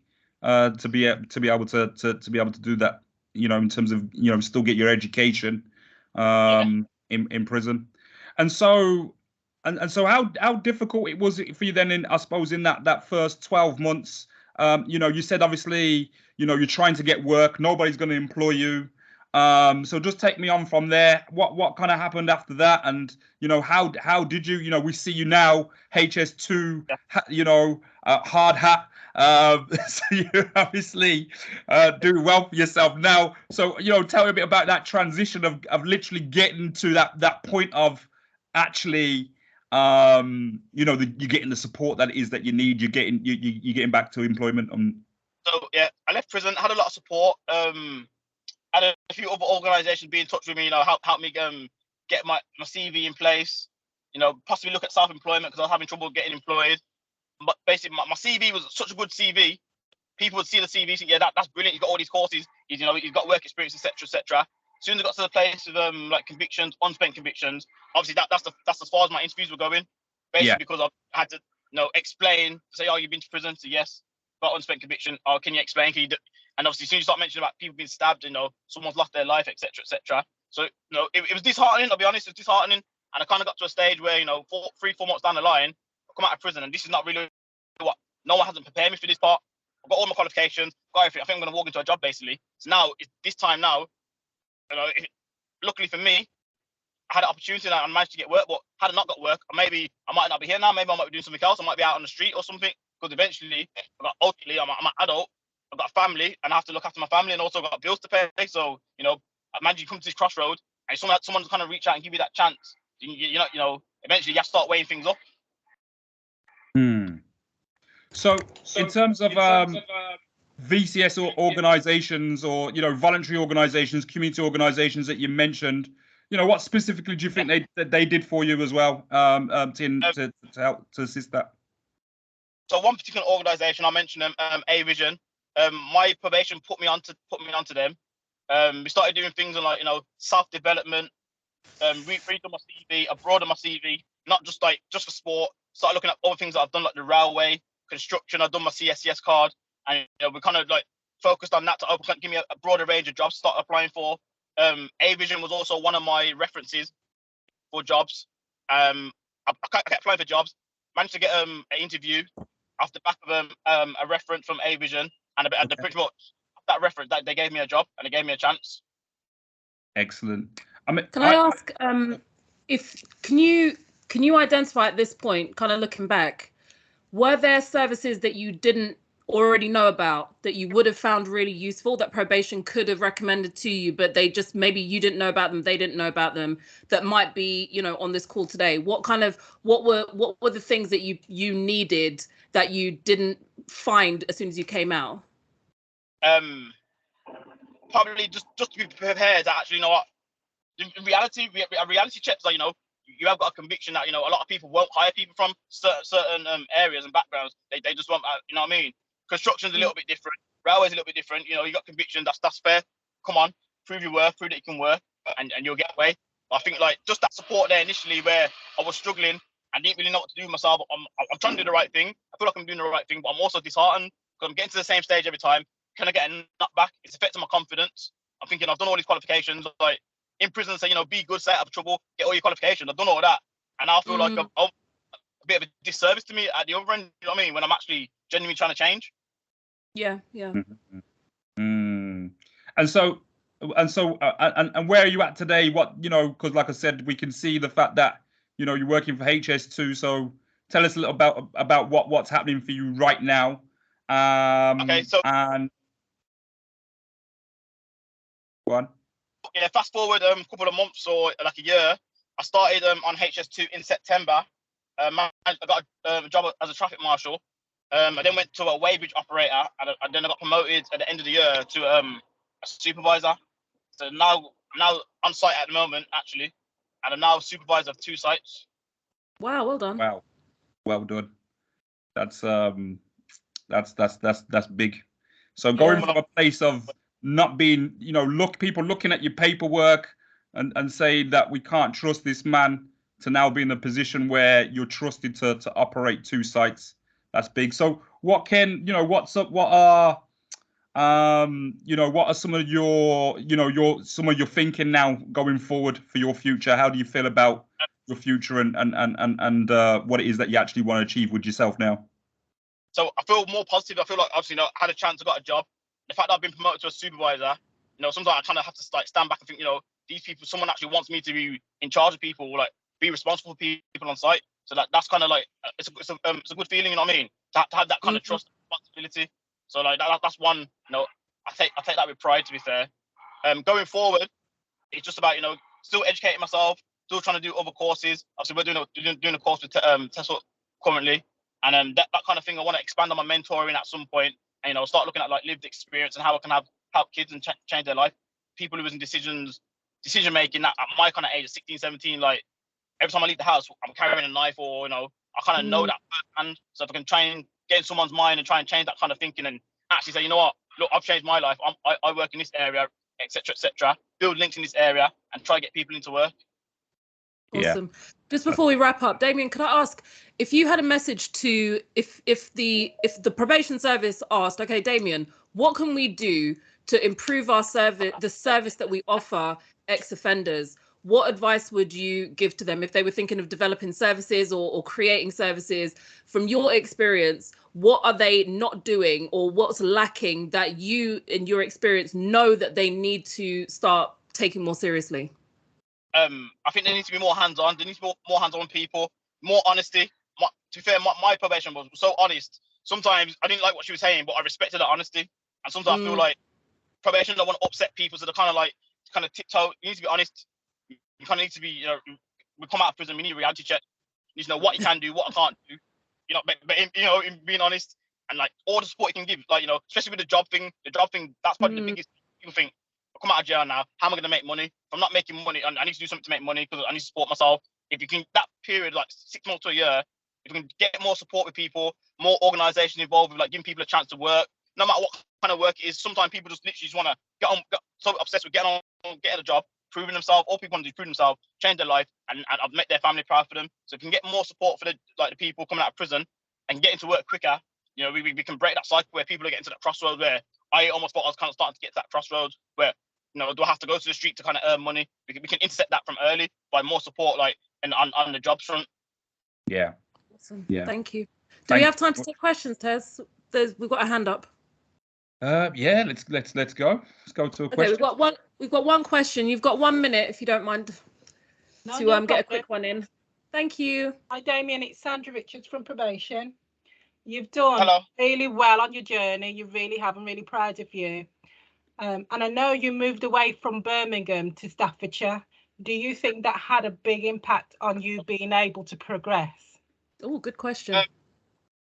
So when I initially come out, you know Leanne, I stayed with Leanne. I purposely stayed with Magu because I'm my probation officer, and I had the chance to move to Warsaw, and I refused because I actually 100% trusted my probation officer. So the fact that I trusted my probation officer was the reason why I decided to stay with Magu. And you know, I felt like I had her full support for anything I wanted to do. You know what I mean? I think now that I've moved away from it, I'll be honest, my support isn't as much, but that's because I'm in such a good position already that I don't warrant that kind of support. So I feel like initially that support was needed, especially when I was struggling, and Leanne was very hands-on, you know, trying to get me into other organisations to like speak to me and that. And I think now that I'm progressed, I probably don't need that that kind of hands-on.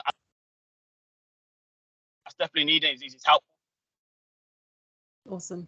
Thank you very much. Thank you, Damien, for giving us your time today. Thank you for the question there as well. We are now going to be moving to a breakout session. So we're just going to give everyone about 10 minutes. While we set this up, we're going to give everyone about 10 minutes to go into some breakout sessions so that you can actually start talking and interacting and making partnerships. Some of the things that we're going to ask you to kind of think about while you're in these breakout sessions with each other and discuss is what is working well in your area regards to the provisions for offenders, for ex-offenders, and also what are the gaps in the provision of the services in your area as well. So we've just heard from someone who is one of your actual users, your service users, as to what they think the gaps are. But in and amongst yourselves in groups, we would ask you to also think, what do you think are some of the gaps in the provision that you're offering or that you know that are being offered in your area? So are we able to put that in place now, Tez? Yeah, let's go Awesome. for it. We're going to create some breakout rooms now.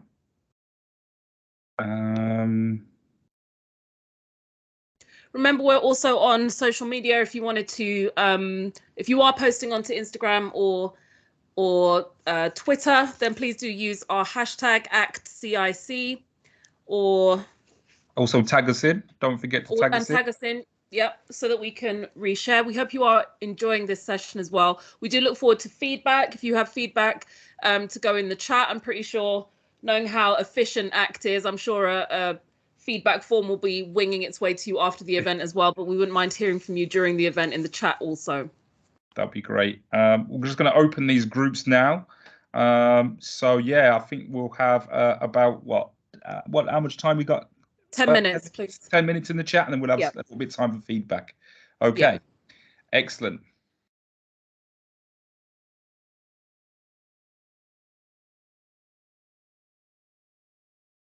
I don't know if you have to click the join now button. I know typically if we were on Zoom, you'd have. So you're going to be moved in 10 seconds. Yeah, in 10 seconds, you're automatically going to be moved. If you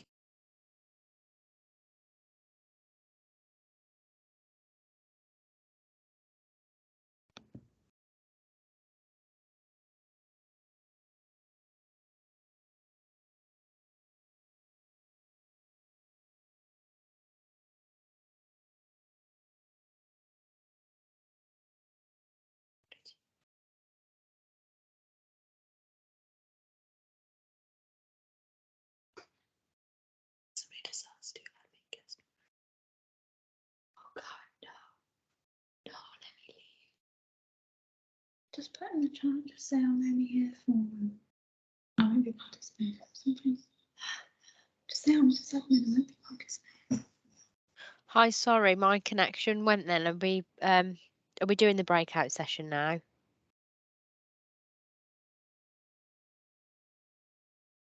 I can't. I think you're on mute. I'm on mute. I'm on mute. Okay. Let me just see what I can do to get you into the breakout session. Give me 2 ticks. Thank you. I want to add. No, I don't want to add a room. I want to. Here we go. Assigned participation. So let's go to room 6.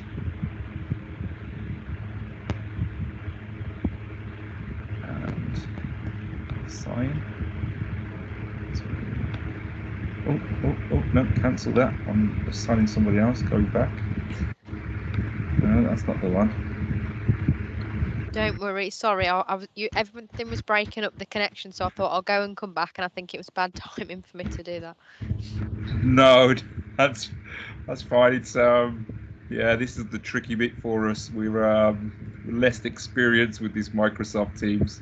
Give us a second, and we'll get you in. Not to That's worry. Katie. There's Katie. Says Katie and Saul. I think I've got to get in. So give me a second. Okay. Sorry. There's only one person in room 2. Oh gosh, how did that happen? So it's assign. If I click that then.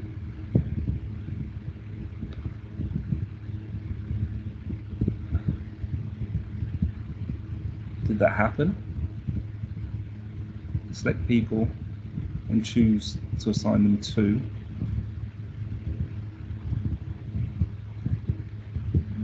So Katie Mahoney, so add you. So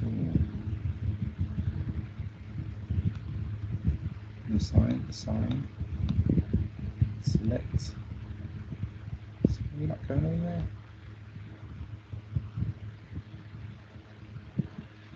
Oh, Katie, we might just have to get you to chat to us. Honestly, don't worry. I apologise. It's bad timing. Not even your fault. I just don't. We just are struggling. Honestly, there's no judgment here. I'm just learning how to use Teams myself, so don't worry. Where are you from? I'm one of the new P-Quips, so I've started on the probation programme. Okay. Worked in programmes in the prison service before. Really enjoyed doing that, but just fancied a bit of a change, really. So week 3, so very early days, but it's going okay. Thank you. Very early days. Well, certainly thank you for joining us today. It's okay. Thank you for having us. I'm gonna try and play around because we've got 2 of these to actually pull off. So I'm gonna see if I can actually master it whilst I'm here. Didn't look that difficult before. I don't know.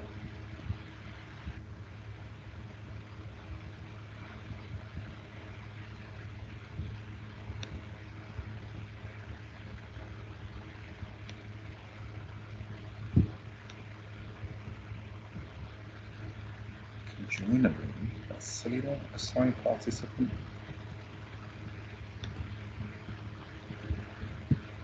It's so complex. Don't get it. Katie. Assign.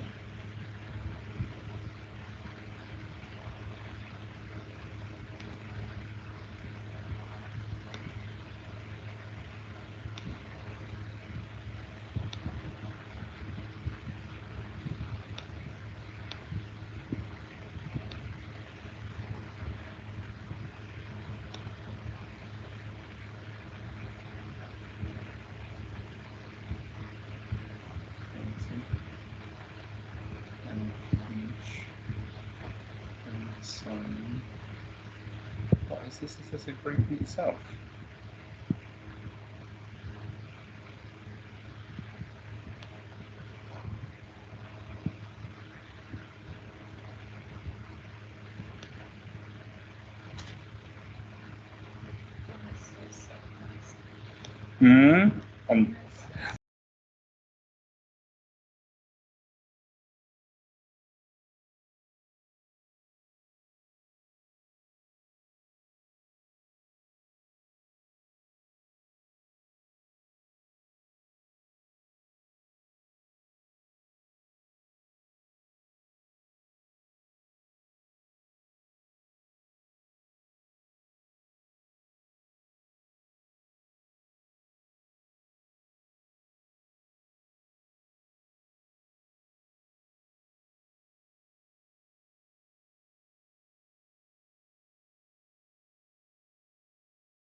Oh, they're leaving now.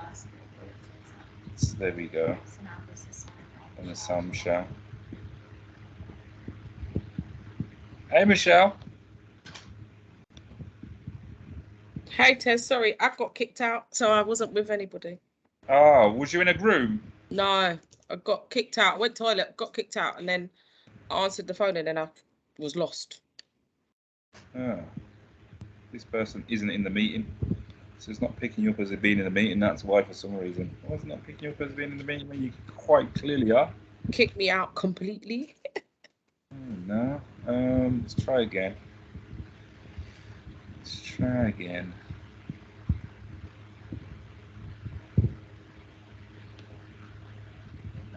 Doesn't like that. So let's want to assign you first.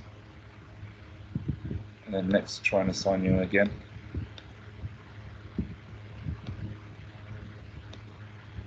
It's not. It's saying that this person isn't in the meeting when you clearly are. Why, sir?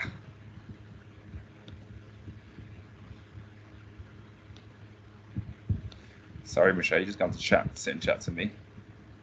It's all right. I'll talk to you any day. I mean, we meant to talk like over 2 weeks ago, so it's all right.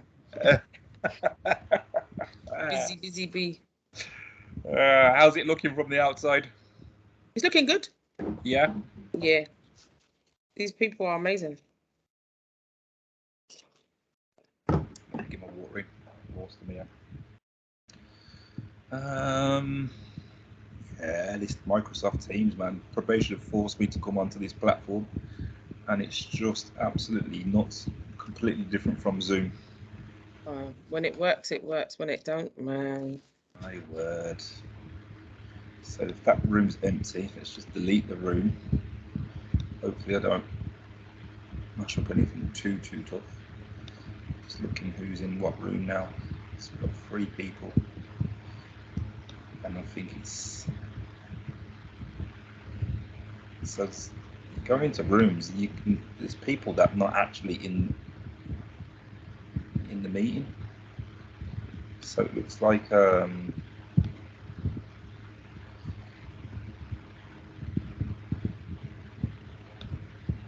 well, people can have a good one-to-one chinwag, can't they? As long as nobody. How are you doing? I see you got the new cohorts have started now. Why, trying, you know, trying. So we're gonna try and enroll a couple more people, man. You ain't got no more people for us. Looks like you're supplying us at the moment. I don't know what's going on. Yeah, man. What's happening is, because we've launched a distance learning course. Yeah. Loads of people are jumping on distance learning. Oh, so they don't have to come in, isn't it? And so enough people now are like, you know what I mean? Like the demand that we had there for the certificate has just waned. So I'm just hoping we can get, you know, enough people together to run this next cohort, man. But how you getting on anyway? You okay? Yeah, I'm all right. New regulations are coming in, isn't it? So everyone's like preparing for that. New document hasn't come out yet, so that's due to come out probably May, June. Okay. So all semi-independents have to be Ofsted or CQC registered by starting is April next year and finalised by September next year. And then the first sets of inspections will roll out from, I think it's any time from November onwards, but I think they're aiming for January 2024. Okay. But there's got to be a clear distinction between care and support. And if you remotely offer any care, you have to be a children's registered service. And they semi-independents, they don't want them to be called semi-independents anymore. They want them to be supported living. They don't want no form of care in there. And if you remotely cross that field, I don't know, it's really strict, getting strict now. I think they've looked at it. They've been looking at it for, I think, about 5 years now. And they're seeing that a lot of young people are not coping from 16 to 18 in semi-independence. They get too much freedom, too much everything.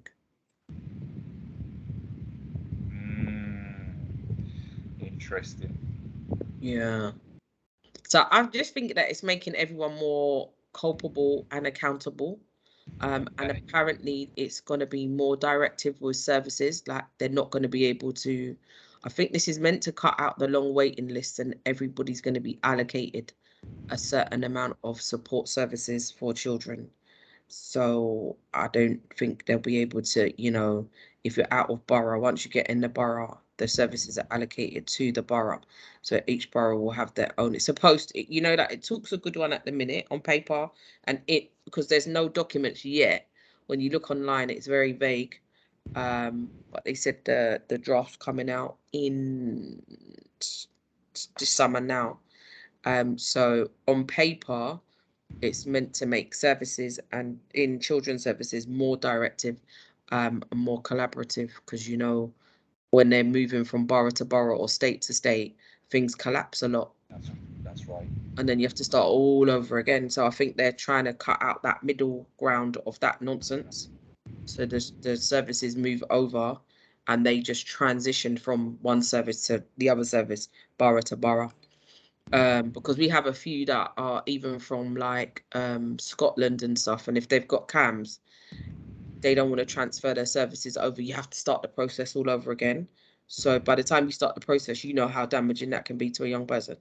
Yeah. So I think they're trying to cut all of those particles. Yeah. Yes. But you know, there's been a lot of cuts and stuff, so they're not putting any money back in. I'm going to close the group now, because I think they've had their time and a few more people coming in. So we're just going to admit those people coming in through here. Oh gosh, lots of people coming in. And let's start to close this. Hello, if you're just joining us. I don't know if you've Tess, were we supposed to leave the group and rejoin, or were you going to pull us back into the room? Nah, I'm just gonna pull you back into the room. I've closed them now. Oh, okay. Okay, I'm just giving you the heads up that you had a minute. No worries. To rejoin. Let me just shut that off, because that must be making up a lot of noise in the background. Okay, folks. I believe we're all back. I'm not sure exactly how that went, being not that great on Teams, but it looked like the vast majority of the people got into some form of a group. And so what we'll do is we'll pick up, you know, if people want to give a little bit of feedback about what you've discussed, and there was quite a lot of groups, so we won't be able to cover everybody. But if we can get just at least a little feel, a little taster for what perhaps was discussed. Any volunteers? Anyone who want to push up their hand or take themselves off mute and tell us about what was going on in their group? Any volunteers? Allow for volunteers before I start. It's probably unfair to start picking on people. Go on, Tony. Oh, Tony. Oh, we got Cheryl, which doesn't look like a Cheryl. No, I'm her son. Oh, how you doing? Did you get into a group? Sorry? What was your name? My name's Jason. I'm trading. You're Jason, and where you from, Jason? I'm from Northwest London. Okay. Hey, I'm from Northwest London. Yeah, Northwest. From Willesden. Yeah, Halsden. I grew up in Halsden. Okay. Yeah. Man. North Wheezy. Yeah, man. That's what happens when London gets in the place. What? Glad to see London in the place. Usually, that's what I'm saying. Yeah. All right. Well, we're the biggest troublemakers, so you know. We'll come back to Northwest London in a little while. Okay. Tony's got his hand up. Let's get a little feedback from Tony, and then we'll see if we can get the London representatives to tell us a few things. Go on then, Tony. Yeah, just a couple of things we talked about. One was about Damon really. I think raised certainly a few queries. One was about, he talked about expectations for release, and actually, are we preparing people enough for release? But equally, it's quite challenging because you don't want to dampen people's hopes and dreams for release equally as well. So that there's a fine line, isn't there, that we have to tread. So we've got to be realistic with people as they come out, but also not sort of quell those hopes of how people want it to be. So we thought that was interesting to give us some thought about the whole HS2 thing. Just we've talked about it a bit for years with different ETE providers and jobs and access, but when we were thinking about, could we actually see we've got a route into HS2 and the other big projects, and I guess Damien is an example of where it can work and has worked, and brilliant to see him doing what he's doing. But it just, for us, it raised the question really of our links with big employers. And certainly over the years we've talked about lots of things. So JCB as an example in Staffordshire is a massive employer.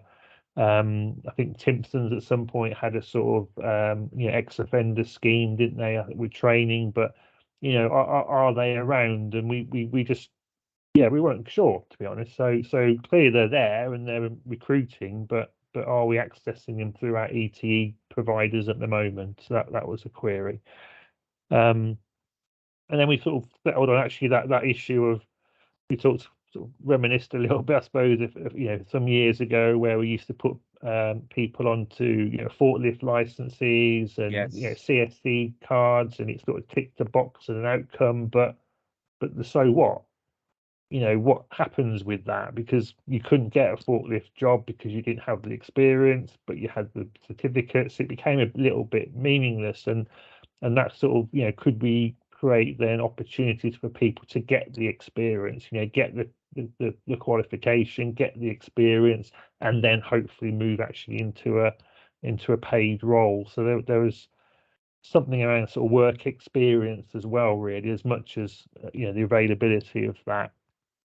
And then we started talking then about some of the locality stuff. So we've got the sort of big regional providers that we've commissioned or are available around, but some of that sort of linkages with what's happening in local communities, which is part of this whole process, but also how do we engage them with local probation teams and develop those very local relationships rather than the big regional relationships that we're sort of doing at the moment. So definitely something to think about as we build that directory, and actually then how do we have those very local conversations about areas in those local teams, really. So those were the main bits. Thanks for that. We're actually going to have to move on now. Thank you everyone who did participate in that breakout, and we are going to have another breakout session later on. So if people did want to feedback from this breakout session, when we do the feedback from the next breakout session, we can absolutely do that. But so that we can make sure we feature everyone today, we're going to be moving on to hearing from another organisation. So we're going to be hearing from Rideout, Saul Hewish from Rideout. So Rideout Creative Arts for Rehabilitation is a small Stoke-on-Trent arts organisation specialising in work with marginalised groups. Their expertise in primary in facilitating drama and theatre-based work in prisons in the West Midlands, developing bespoke programmes and programmes of work in partnership with criminal justice organisations that respond to the needs of those taking part. So the activities that they focus on range from one-off workshops through to longer programmes of activity that can result in performances or exhibitions. At the core of their work is the belief that drama and theatre offer people a chance to safely explore all aspects of life. And you can find out more about what Rideout is doing by finding them on Twitter at RideOutism. Can we welcome Saul to join us? Hi there. Did I pronounce your surname properly? How do you say your surname? Hewish. Yes. Nice to meet you, Saul. Can you tell us a bit more about your organisation and what it is that you do? Well, you covered it in my well, I mean, broadly speaking, I've worked in criminal justice system for nearly 35 years. So I started off as a founder member of another theatre company called Geese Theatre, based in Birmingham. Oh yeah, I know Geese. Yeah, and so I did a lot of work with those in the sort of late 80s, early 90s. Then I worked in the States with the American Geese Company. And then Rideout started in the late 90s originally as a partnership between myself and a colleague, and that was specifically delivering work at Swinfen Hall, working with long-term young offenders, and that was very much a time when the prison service there was a lot of cognitive skills courses going on, ETS programs and various other cognitive-based programs. And so what we did was that we worked with prisoners that had been through those programs and used drama as a way to try and assess how well they'd internalize some of the skills. And the work kind of evolved from there, really, to sometimes a little bit more experimental arts projects. So I guess the focus of our work with prisoners and with people in the criminal justice system is very much about using theatre, drama and other art forms as a way to explore their lives and their identities. So trying to examine perhaps how to move away from, are you someone that always considers yourself as an offender? Are there other labels that you might attach to yourself which are more positive labels?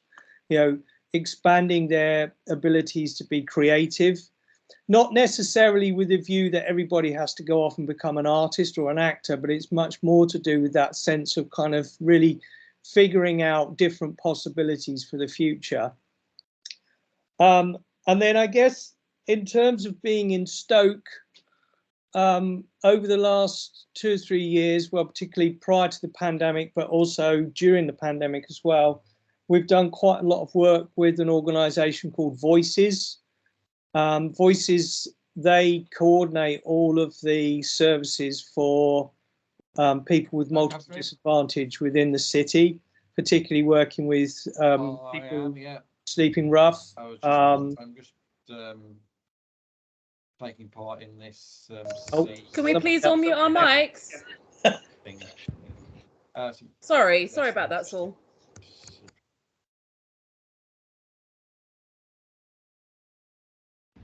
Not you, Saul. You put yourself on mute.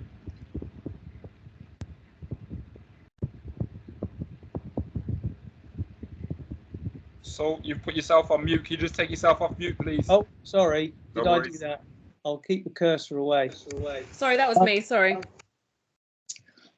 Yeah, so working with Voices, so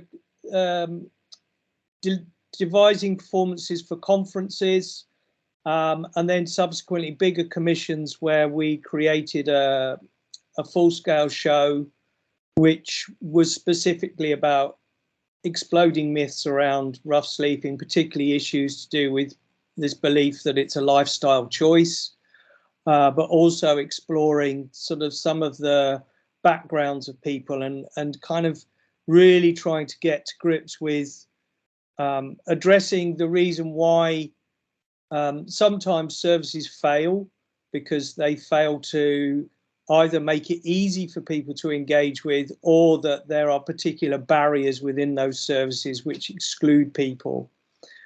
And then most recently with Voices, we did some work in prison, gathering stories of prison release, and I guess looking at what do people in prison believe might be the best ways to be supported when they get out, so that they don't end up kind of coming straight back into prison. So that's kind of what we do. We do drama, we do theatre, we've made films, we've done cross art form projects, we've worked with visual artists, architects, there's many different kind of artists over the years. Awesome. And how do you? Sorry, Tez, go on. I just wanted to ask kind of what happens to those stories, when you're producing them up, what happens to those stories? So the stories that the prison release, so that fed into some work that Voices were doing as a legacy project, and so that became part. They've produced a large report which is looking at the whole issue of prison release. So that was very much part of a bigger piece of work that we were a component of that. So it kind of fed into that consultancy. that consultation. Awesome. Can I ask how you found partnerships in your line of work? Have you found them to be beneficial? Do you make them often? Are you working with any partners at the moment? I was thinking about this. I mean, this goes way back to my early days when I was with Geese Theatre. I mean, the first partnership that we had was in 1989, and that was with what was then the Hereford and Worcester Probation Service. And that, I think that came about in part because there was that initiative which was encouraging probation services to develop partnerships with the voluntary sector. But it was also, I think it was a little bit like, you know, we kept saying how good we were, and I think that they turned around and said, well, if you think you're that good, what would you do with £10,000? So, which in 1989 was a lot of money. So, yeah. And so I think that partnerships are really important because, you know, we come in as theatre makers and as artists, and so we want to partner with people who've got different skills, who've got different perspectives. So it's a learning about the different needs that both, you know, people that our beneficiaries might have, but also the needs of the professionals that might be trying to support them. I think there's something about developing solutions, shared and co-creating programs of activity. And so the current projects and partnerships that we're involved in, we've got a piece of work that we're doing with the National Justice Museum, which is in Nottingham. And so that's a kind of more of a creative piece where we're looking at issues around creativity and ingenuity and the role that creativity has in our lives, but particularly in terms of how creativity might be important for people in prison. And that's responding to, in the museum, they've got a number of different objects, which are prisoner-made objects, which have come to the prison. I think they were originally part of the Prison Services archive. And so there's no provenance on them. We don't know who made them or where they come from. So what we're doing is in 3 prisons, we're taking those objects in and getting the prisoner groups to create the histories of those pieces. And then that will be included within the museum.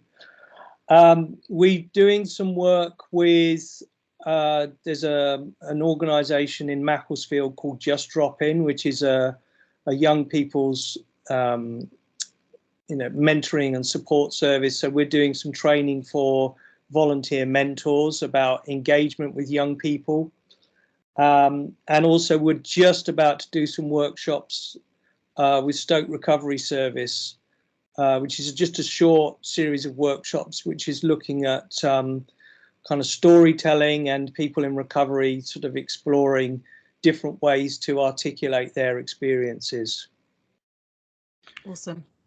I was going to say, I can see at the back of you there, so I can see the masks. Yeah, I've got a few masks. I mean, these are over the years. I mean, that was sort of partly, you know, my early days with Geese, we used a lot of masks. And so sometimes subsequently I've used masks in performance.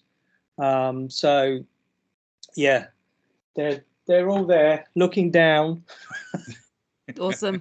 How can people get in touch with you if they wanted to add you to their partners list? And are there any particular organisations that you are looking to partner with in the probation sector at the moment? I mean, in the past, I did lots of work with probation. And then obviously, as things changed in probation, that sort of, you know, those opportunities sort of became less, I think.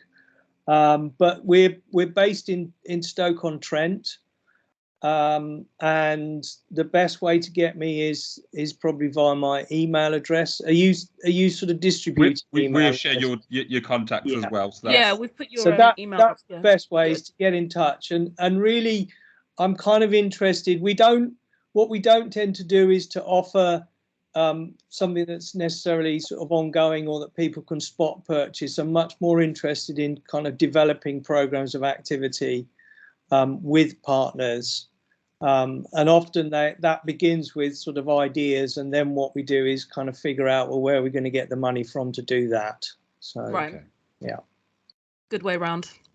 Thank you so much for joining us today, Saul. If you want to find out more about the work that he does, obviously go to Ride Out, and you can find him on Twitter as well. Thank you, Saul. So we're going to be now moving on to find out about another organisation called Back O'Connor.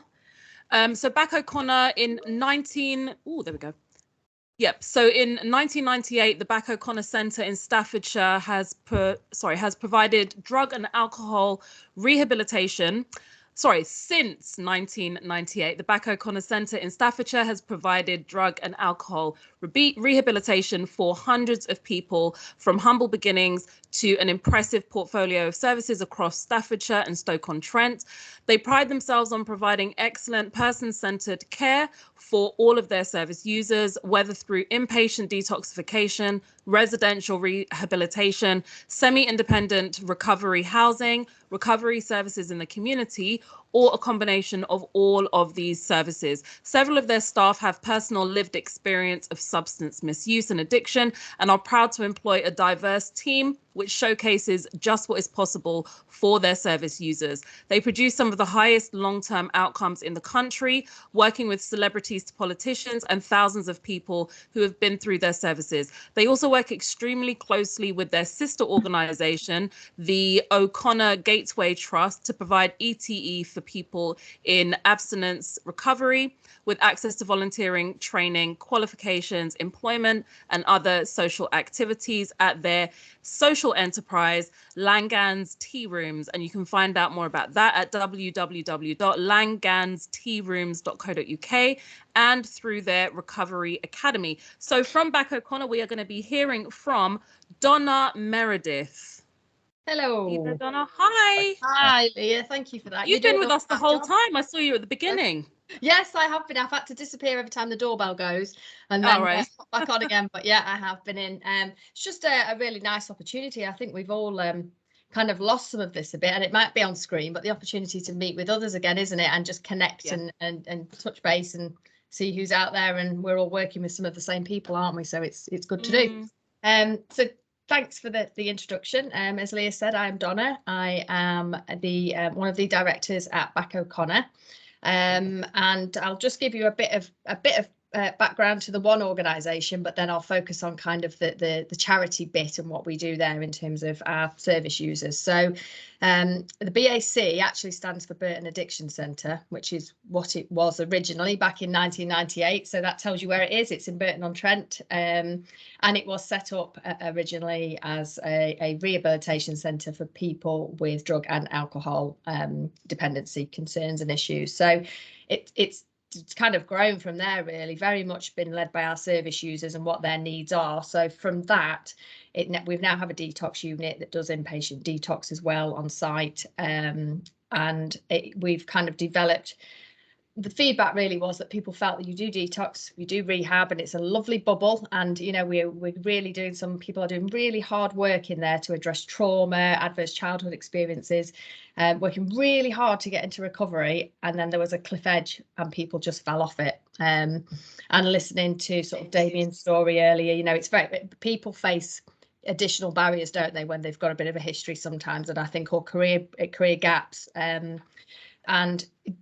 People were really struggling to reintegrate back into wider society, to find their purpose, and they just kept getting doors closed. So we established the O'Connor Gateway Trust, and that's our charity that works specifically with people who have achieved abstinent recovery from drug or alcohol dependency. It's a lifelong condition, so they're going to manage that for life, but they've done the work to kind of get to the root cause. And the purpose really of what we do is to give people the opportunities that are not necessarily there if they jump straight back into wider community. So they can come and volunteer or gain employment at one of our two tea rooms, Langan's Tea Rooms. There's one in Burton and one in Cannock. Cannock one is yet to reopen since COVID, but we're getting there now. The income's starting to come back. People are going back out, aren't they, back into the world a bit. So and there, it's not just about coming to work, it's about confidence building and getting back out, meeting members of the public, learning some of the skills again around kind of the employability skills, you know, turning up on time, having that structure back in your life that perhaps addiction has taken away. and also looking at sort of actually what do you want to do with your newfound recovery? Where do you want to take it? What have you got to offer the, you know, the world really? What are you interested in? So I led a workshop this week on people's future, and the 7 people in the room, you've got a guitarist, you've got somebody who's straight, he's spent years in and out of prison, and he wants to be a florist. That's what he wants to do, but he doesn't know how to get from where he's been to there. So we're looking at how do you work with people to kind of build smart plans with them that they own, that then move them into where they want to be. So that's the main focus of the charity really, is to look at kind of education, training, qualifications, but supporting people to access those rather than just pointing them in a direction. So partnerships is so key for us, so key, which is why events like this are great to be invited to. So thank you for that. We also have 3 recovery houses. There's one in Burton, one in Cannock, and one in Stoke-on-Trent. And we work, we're by and large sort of obviously Staffordshire, but we take people on referral schemes and different frameworks from all over the country. So, but our physical bases are sort of Burton, Cannock and Stoke. And in Stoke-on-Trent, we are part of the Stoke Recovery Service that Saul's just referred to. So that was lovely to hear what's happening there. And we work with our partners. We are with you and the Combined Healthcare Trust there to deliver that service as well. The recovery houses, there are, just adding it up quickly, I think 11 and 12 beds. Anybody quick maths? That's 34 beds, something like that. Anyway, across Staffordshire. And the idea of that is it's semi-independent living for people who they must be in abstinent recovery, and we obviously have to be very strict about that. It's kind of, because we've looked at housing first and other models, but we have to then look after kind of everybody who's in those houses who are vulnerable in early recovery as well. So this is people that have engaged with either a community service or have come through the residential rehab element and are in that early recovery, that kind of, you know, I've done the work, but actually this is the crossroads for me. Don't want to go back to where they've come from. Sometimes want a fresh start. Sometimes they do have houses and homes and families to go back to, but actually also recognise the need to build slowly and build in an environment and a community that understands some of the challenges that people face, particularly in early recovery. So those houses that people sort of stay in them for between 6 months and 2 years. It tends to be nearer to the kind of 18 months and 2 years for people to really find their structure. And whilst they're in any of our recovery houses, they have a structured 30-hour week, so there is no kind of lying in bed. We're there and people are up, and they've got a structure, and they've got workers who support them to create their own structure. So it might be going to college, it may be volunteering. We're just having partnership talks with the railway station in Burton about getting an allotment there so people can go and volunteer and work with the Rotary Club. Ideally, eventually to grow the vegetables that will go in the kitchen, at the tea room. So it's all that kind of stuff. So if people are struggling to find their own volunteering employment, they've got the option to come and work in the tea rooms and gain that CV material and those life skills there as well. But they also get access to a training kitchen. So that looks at things like cooking on a budget. And I'm rubbish in the kitchen, so I'm always going in there, and they kind of do menu sheets. So that the chef will literally, they go shopping. This is what you need. This is what aisle you'll find it in, and it's healthy cooking on a budget. And the chicken noodles that he does are amazing. So if anybody ever comes into Langans, I'd recommend them. So there's all that kind of stuff, and then the life skills stuff as well. So budgeting and dealing with debt, family relationships. So it tries to be quite holistic. And that's, so I suppose, the whistle-stop tour of the services that we offer. But you can see from what I've said there, really, that partnership is absolutely key, right from beginning. If somebody's accessing the community service that we run in partnership with Humankind for the dependency issues, all the way through to actually, are there other organisations that might be willing to have some of our service users volunteer with them? Because not everyone wants to work in catering or a kitchen. So it's looking at what the opportunities are really to kind of provide that holistic support, whatever the need might be for the individual. Awesome. Thank you, Donna. Are you looking for particular organisations to partner with? Or have there been really beneficial partnerships that you've had in the past? We've only got a minute left, so if you can Quick one.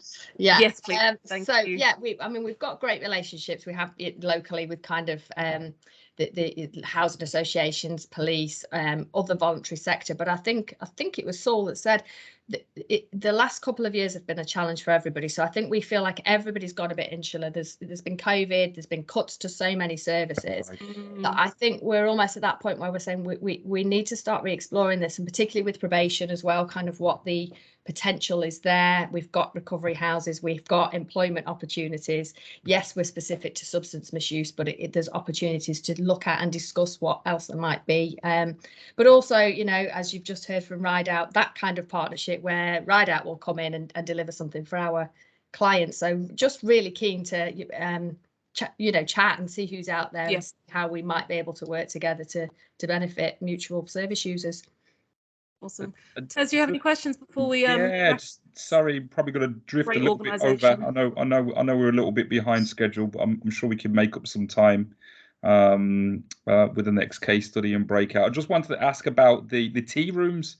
I thought, you know, that's such a awesome way of supporting your service users, with real kind of experiences. Just wanted to tell us a little about that before you leave.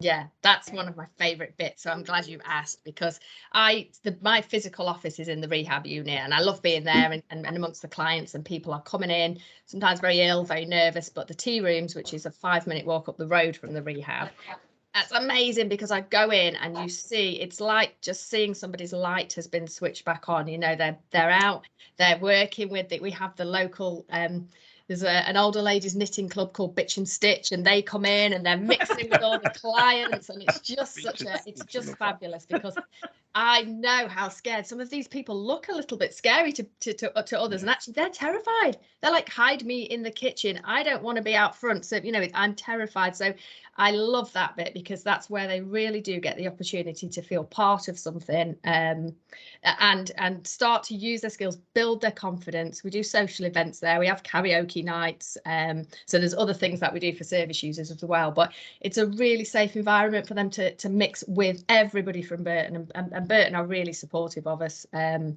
the cakes there are absolutely amazing. Simon the chef, the cakes, they're like this big, so if ever anybody's in Burton, let me know and we'll meet you in Langans and get a piece of cake. I think I'm gonna have it's a date. You need to. Awesome. You need to. Thank you so much, Donna. Thank you for sharing that information with us. And that's Back O'Connor and the Langans tea rooms. So now we're going to be moving on to finding out about another organisation, a housing organisation. So Tez, over to you. Yeah, so this is, if I'm saying it's Deventio.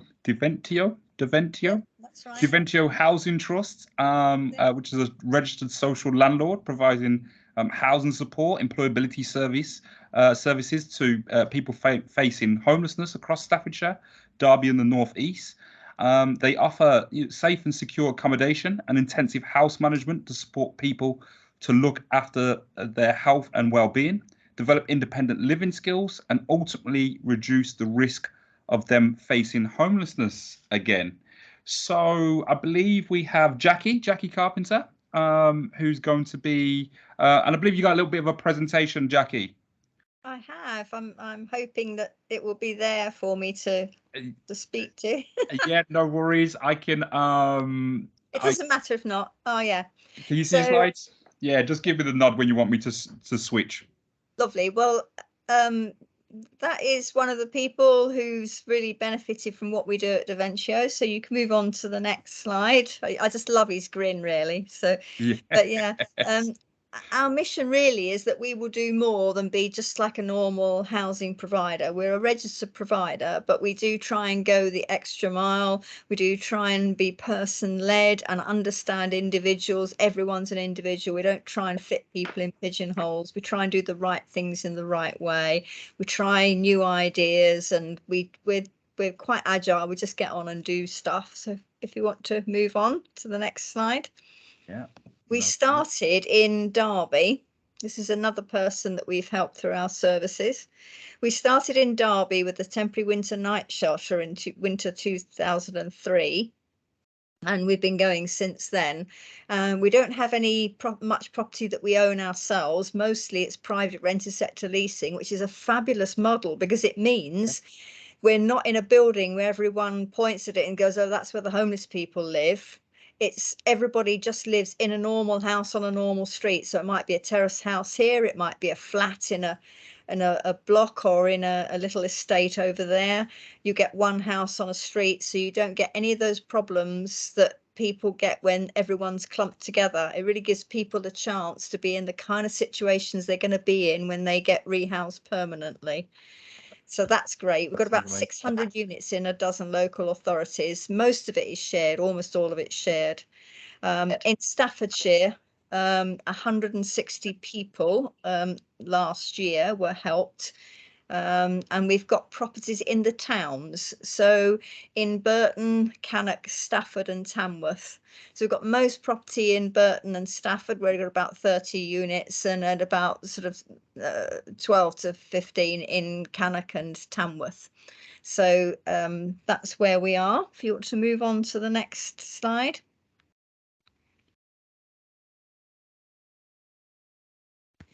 Yeah, so overall, over the whole 600 units, we supported 1,000 people, and we ask everybody, we do a survey every year, a satisfaction survey, and we ask people what they felt. And we're really pleased that, you know, so many people feel that their confidence has improved, that they're making positive changes to their lives, and that they're gaining the skills they need to avoid homelessness in future, because that's what it's about. We're really pleased if we never see someone again, you know, but obviously we're realistic, and sometimes things happen in people's lives, and we understand that, and people can come back. Do you want to move on to the next slide? So in the survey, we always ask people things like, you know, what do you think about the quality of your home? What do you think about the staff? What are you achieving? And obviously, you know, not everybody has a positive experience, because that's life, isn't it? But we're really proud of the fact that we're providing that safe space for people. So for somebody who says he's cut down on alcohol and is able to think about his long-term goals, somebody else who'd been on the streets for 2 years, and we take him in and give him a place to live and sort of help him in that.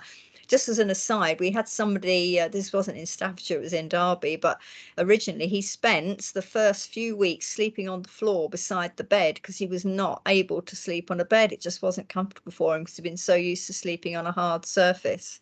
We had one guy who's been living in a tent, and he didn't want to come in anywhere. So we said, why don't you put your tent in the back garden? So he did, and then he thought, oh, well, actually, I might just nip into the toilet, or I might just nip in and make myself a cup of tea, and eventually thought, I might as well just move in. You know, so it's about trying to find different ways if we can, really. But it's great for us when we see people moving on with their lives, reconnecting with their family, like the bottom quote there. You know, I've had people say to me things like, I didn't want to be in touch with my family before because I was so embarrassed about my situation, but now I've got myself together and I look presentable, I'm quite happy to do that. So all of our property is very high quality. We stick to the HHSRS standards or DASH standards, so everything is done properly. We repair everything, we replace everything when people move. So every time someone moves in, it might not be, you know, Millionaires Row, but everything is clean, it's decent, and you've got the basics, and it's furnished for people. We help people to move on. We have a little pot of money that we call Sylvester's Fund that we help people move on with. So if somebody gets their own property, and they often move just before four bare walls, as people will all know, we can give them a grant towards buying things like white goods or anything that they might need. I mean, they can choose what they need. So one person said, I really want curtains because I'm so fed up with being looked at. Somebody else said, oh no, I want to buy more saucepans. So, you know, it's whatever people want. This fund was set up by money given by Sylvester, who was somebody that we housed in our accommodation in Derby. And he was Polish, but he didn't want to go back to Poland, even though he was terminally ill, didn't want to be in touch with his family. And he left us his estate when he died, which was £4,000. and we decided to use that to help other people in his situation, and we've added to it, and we've now got quite a nice little pot of money that we can help people like this. Do you want to move on to the next slide? So again, that's one of the ways that we like to go the extra mile. So you asked about partnership working, and obviously, like most people have said, we can't achieve very much on our own. We need to work in partnership. Each individual in our housing has different needs. So Back O'Connor, for example, we work with them in Burton. So if somebody's in that situation,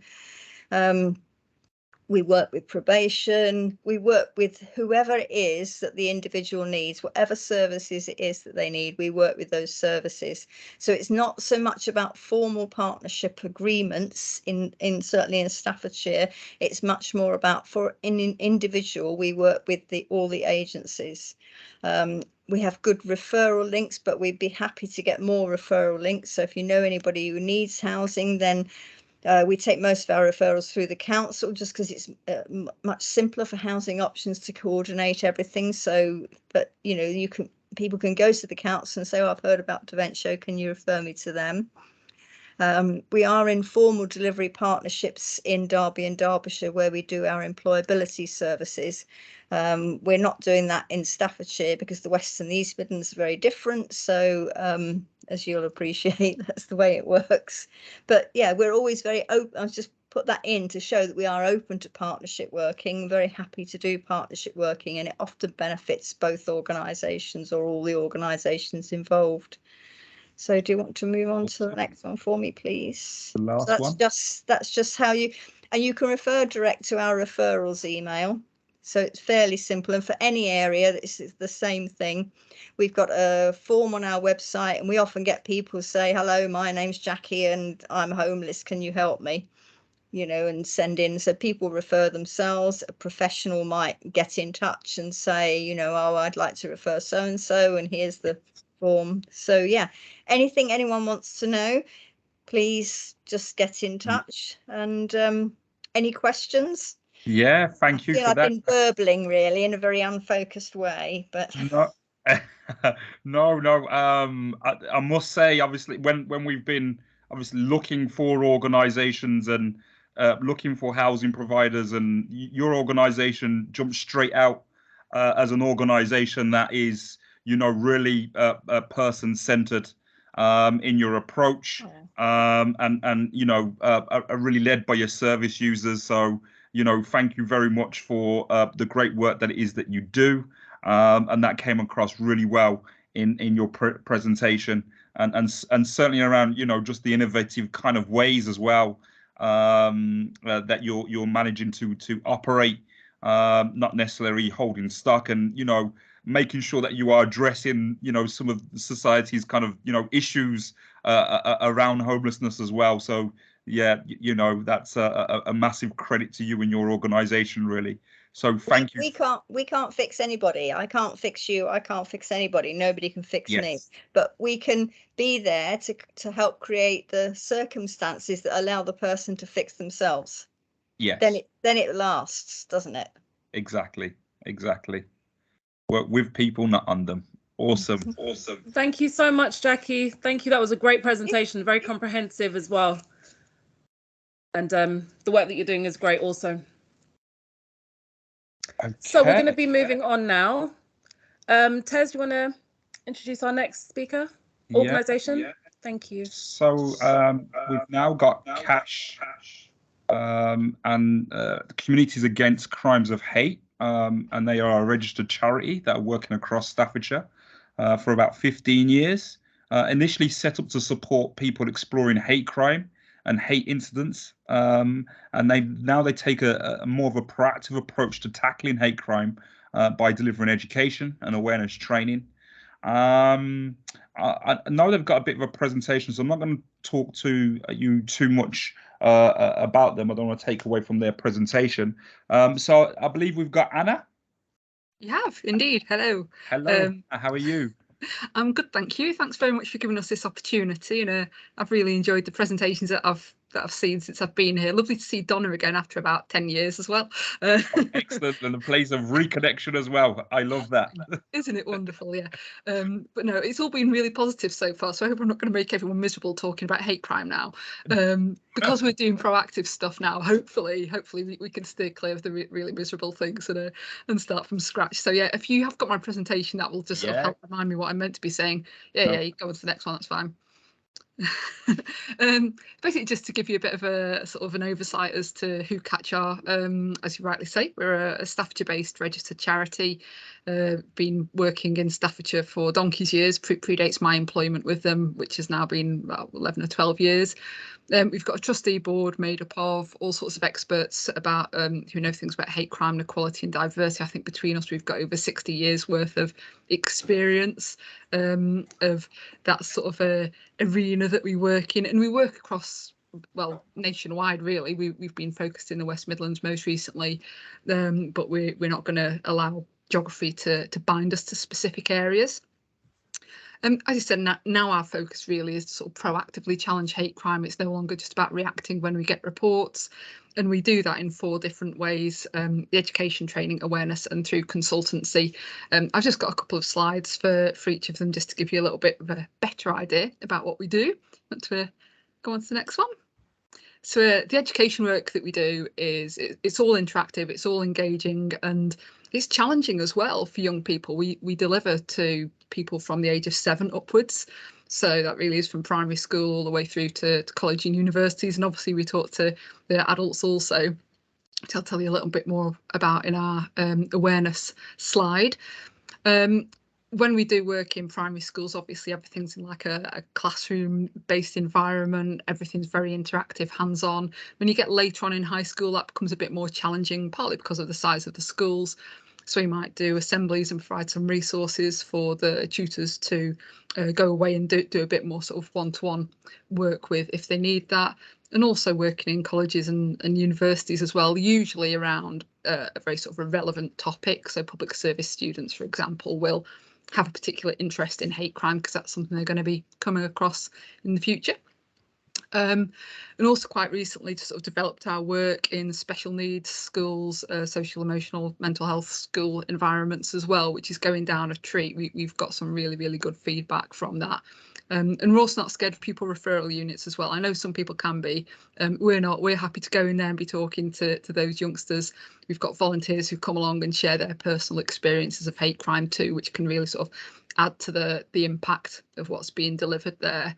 I've just put a few little bits of feedback that we've had from teachers and from pupils. Have had pupils kind of say, I'm not going to bully again. You know, this is something that scared me enough to go, I'm not going to be picking on people for any reason, let alone, you know, their disability, their race, their religion, and so on. The next one. So from our training perspective, so we will offer training to all sorts of people. Because anybody really can be a victim of hate crime, it's important that anybody that deals with the general public is aware of what hate crime is and know how to respond to it, where people can get help. And we very often deliver training to people like police officers, teachers, NHS staff, housing providers. Prior to working with Catch, I had years of social housing work, so it was really positive to see such an organisation as the one before us doing such great positive people-focused work rather than just doing housing by numbers. So that was really nice to see. So just a little bit of an example here where we worked with a specialist hate crime. Sorry, we delivered some specialist disability hate crime training to a nationwide charity who support victims of hate crime. Sorry, is there someone not on mute? I can just feel like myself talking to myself here.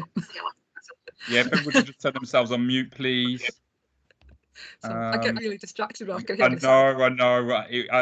I was trying to frantically find who it was, so I could politely mute them and couldn't find them. So yes, if you could. Sorry, carry on, Anna. So yeah, it's a national charity, Victim Support, who wanted us to come in and deliver some training specifically to some of their workers around disability hate crime. It was an area where they'd seen an increase in reports and weren't really sure quite how to tackle it, just needed a little bit of confidence building, because that's a massive thing with hate crime. People hear it, they panic, they think, oh goodness, how do we react to this? A big part of my job is making people understand that it's not something to panic about, and actually it is manageable. We just need to know what we're doing, and then it makes it much easier. Okay, next one.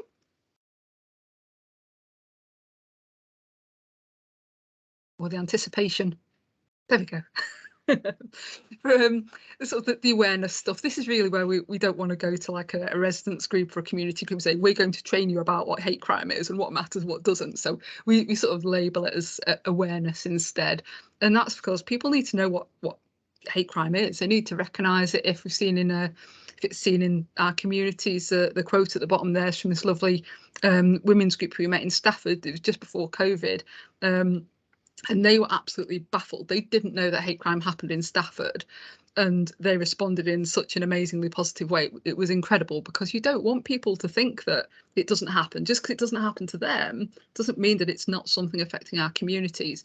It's really important to get out there, and making people aware of this is, hopefully reducing the likelihood of it happening as well. And when it does, at least people recognise it and get the support, get the responses that they're supposed to. So I'm just trying to pick out something that might be particularly relevant to this group. Obviously, we've worked in prison communities. One of the bits of consultation and partnerships we have is with prisons. Drake Hall, we've been part of their scrutiny panel for donkey's years, which is basically looking at all of their reports of discrimination within the prison and sort of being a critical friend to them to help them respond better to those incidents in future. So next one. So excuse me. So yeah, basically we can offer you any of these things. The consultation work that we do, we're working with a lot of housing associations at the moment to make sure that their policies and procedures are fit for purpose around hate crimes. So often they'll just be absorbed into antisocial behaviour policy. It's not appropriate. They need to be dealing with it separately, and so we're working with quite a few of those at the moment to ensure that that is, as I say, fit for purpose and going to support the victim of hate crime. And my contact details are on the final slide there, but I'm sure it'll all be sent around after this session. Have to answer any questions you have. Thank you for that, Anna. That was, really interesting to see, some of the work that you're doing there. Just your thoughts in terms of partnership works, and any kind of current partnerships that you kind of wanted to highlight, or anybody in here that I suppose you would want to be working more closely with, Yeah, I mean, as I kind of mentioned, housing providers are a really significant one, because so many people who live in social housing, well, so many people can experience hate crime, but particularly people who live in social housing do appear to experience hate crime more. And so, if there are other housing providers, drop us a line, get in touch, follow us on social media, and at least start that conversation. We work very much like a gentleman from Ride Out said. So if someone has an idea, then we go, okay, that's a great idea, we want to follow that through, let's find out where we can get the funding from, because that's just the way the world works right now. Yeah. But yeah, I mean, we work very closely with Stop Hate UK, who are like the national phone line for people to report hate crime. They're 24/7 available for support. And we also have a very good relationship with victim support too. We're going to be supporting their Pan Wales hate crime partnership as well, so that there's enormous partnership potential out there, and I think it can only get bigger, because this is such a critical subject for people to be aware of and react to. So yeah, any questions, send them this way. More than happy to help. Just before you go, Anna, thank you so much for sharing all of that. And obviously the work that you do is incredibly important. I was going to ask, another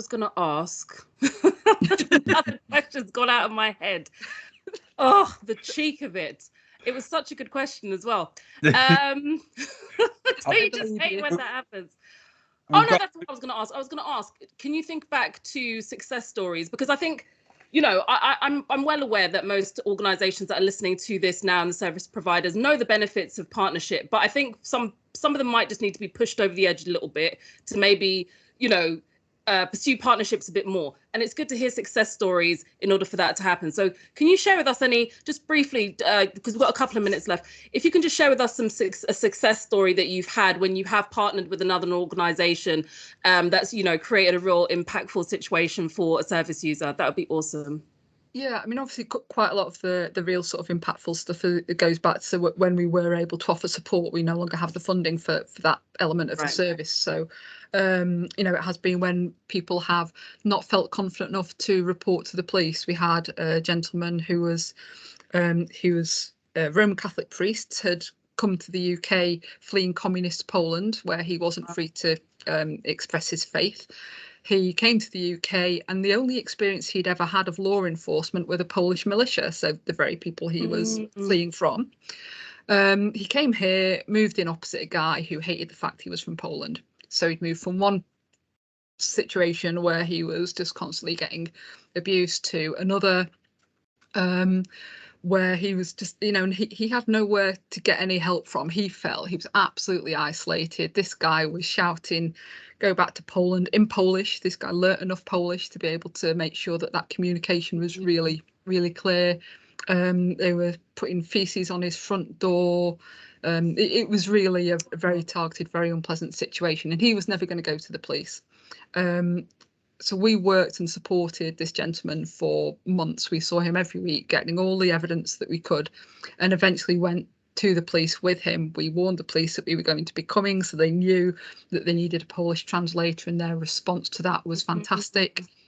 And the housing provider as well came on board, understood the whole situation that was happening, moved him, which, whilst isn't necessarily ideal from a housing management perspective, was the only way we were going to get out of this situation. So that he moved somewhere more appropriate, and we got a criminal conviction as well on the basis of all that evidence. So without the police, without the housing provider, without there being this alternative to the police around to talk to hate crime about as well, nothing ever would have happened with that situation. I don't know how that would have escalated, but probably badly. Yeah. Thank you so much for sharing that. Tez, do you have any final questions? No, I just seen a question in the group. I believe it was Harjinder. Do you still have that question, Harjinder? No, it was. We are going to work with Anna. I just wanted to kind of introduce myself. You kind of answered the casework aspect of it, because neighbourhood harassment, police harassment, discrimination in, i.e. not going into clubs, things like that. Those are kind of the cases that people can come to you normally, that you're now moving away from and trying to look on prevention and training and early intervention. Is that right? Yes, spot on. Yeah. All right. Awesome, thank you. An essential work, really, and you know, so many times as well. You know, and you said you've had a really good piece of work that's been working really well.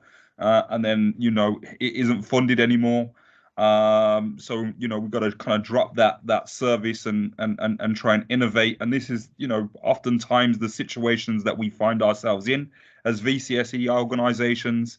So no, we really kind of hear your plight there, and this is why working together, working in partnership, working collaboratively can really help make all the difference. And especially again for the commissioners out there that may be able to support some of these organisations in sustaining some of the work that they're doing.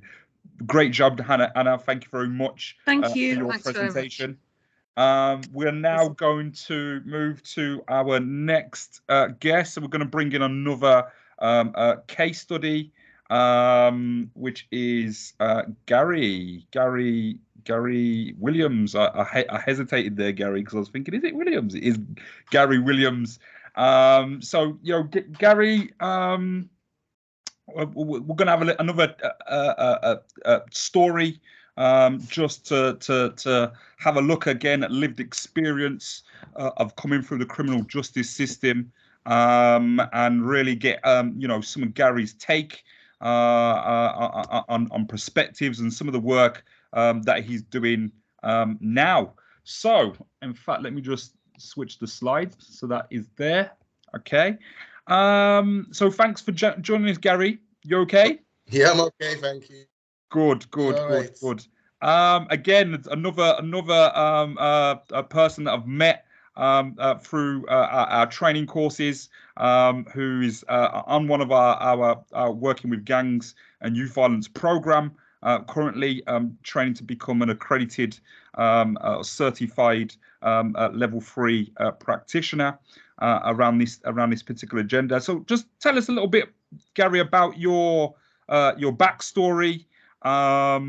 You know, I was reading one of the articles that was written about you, I think yesterday or the day before, where I think it was the Birmingham Mail had covered an aspect of your story. So tell us a little bit about your backstory and you know where you're coming from and kind of what led you down a path of, I suppose, being involved in criminality and ultimately facing incarceration. Okay, so I was born in the 80s, and in the 80s it was a difficult time for a number of reasons. Like, dynamics was different because there wasn't a lot of mixed race people at that time there, so we didn't really fit in nowhere between black or white.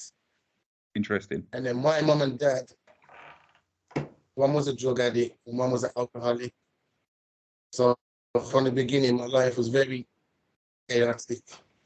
So I didn't really have a lot of family support either because of the situation. My mum and dad being together at that time brought my mum away from her family.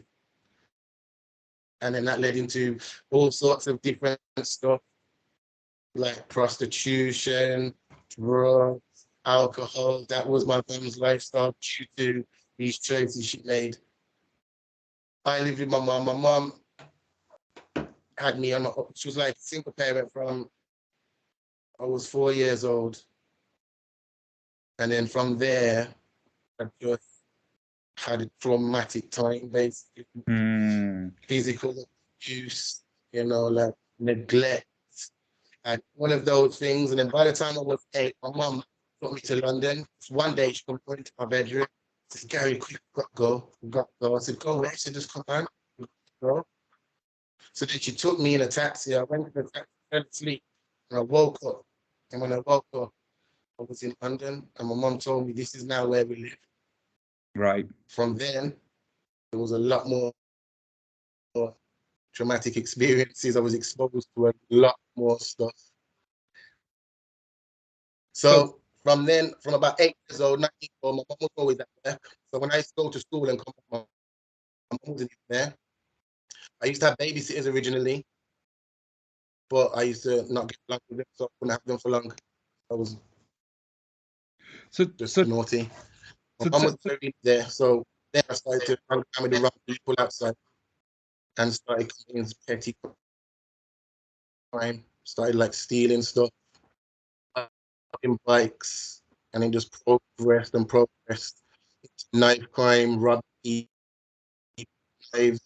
By the age of 50, I've stabbed somebody, gone to prison. By the time I was 19, I've been to prison 5 times. By the time I was 19, I got a 6-year sentence. I got out when I was 23.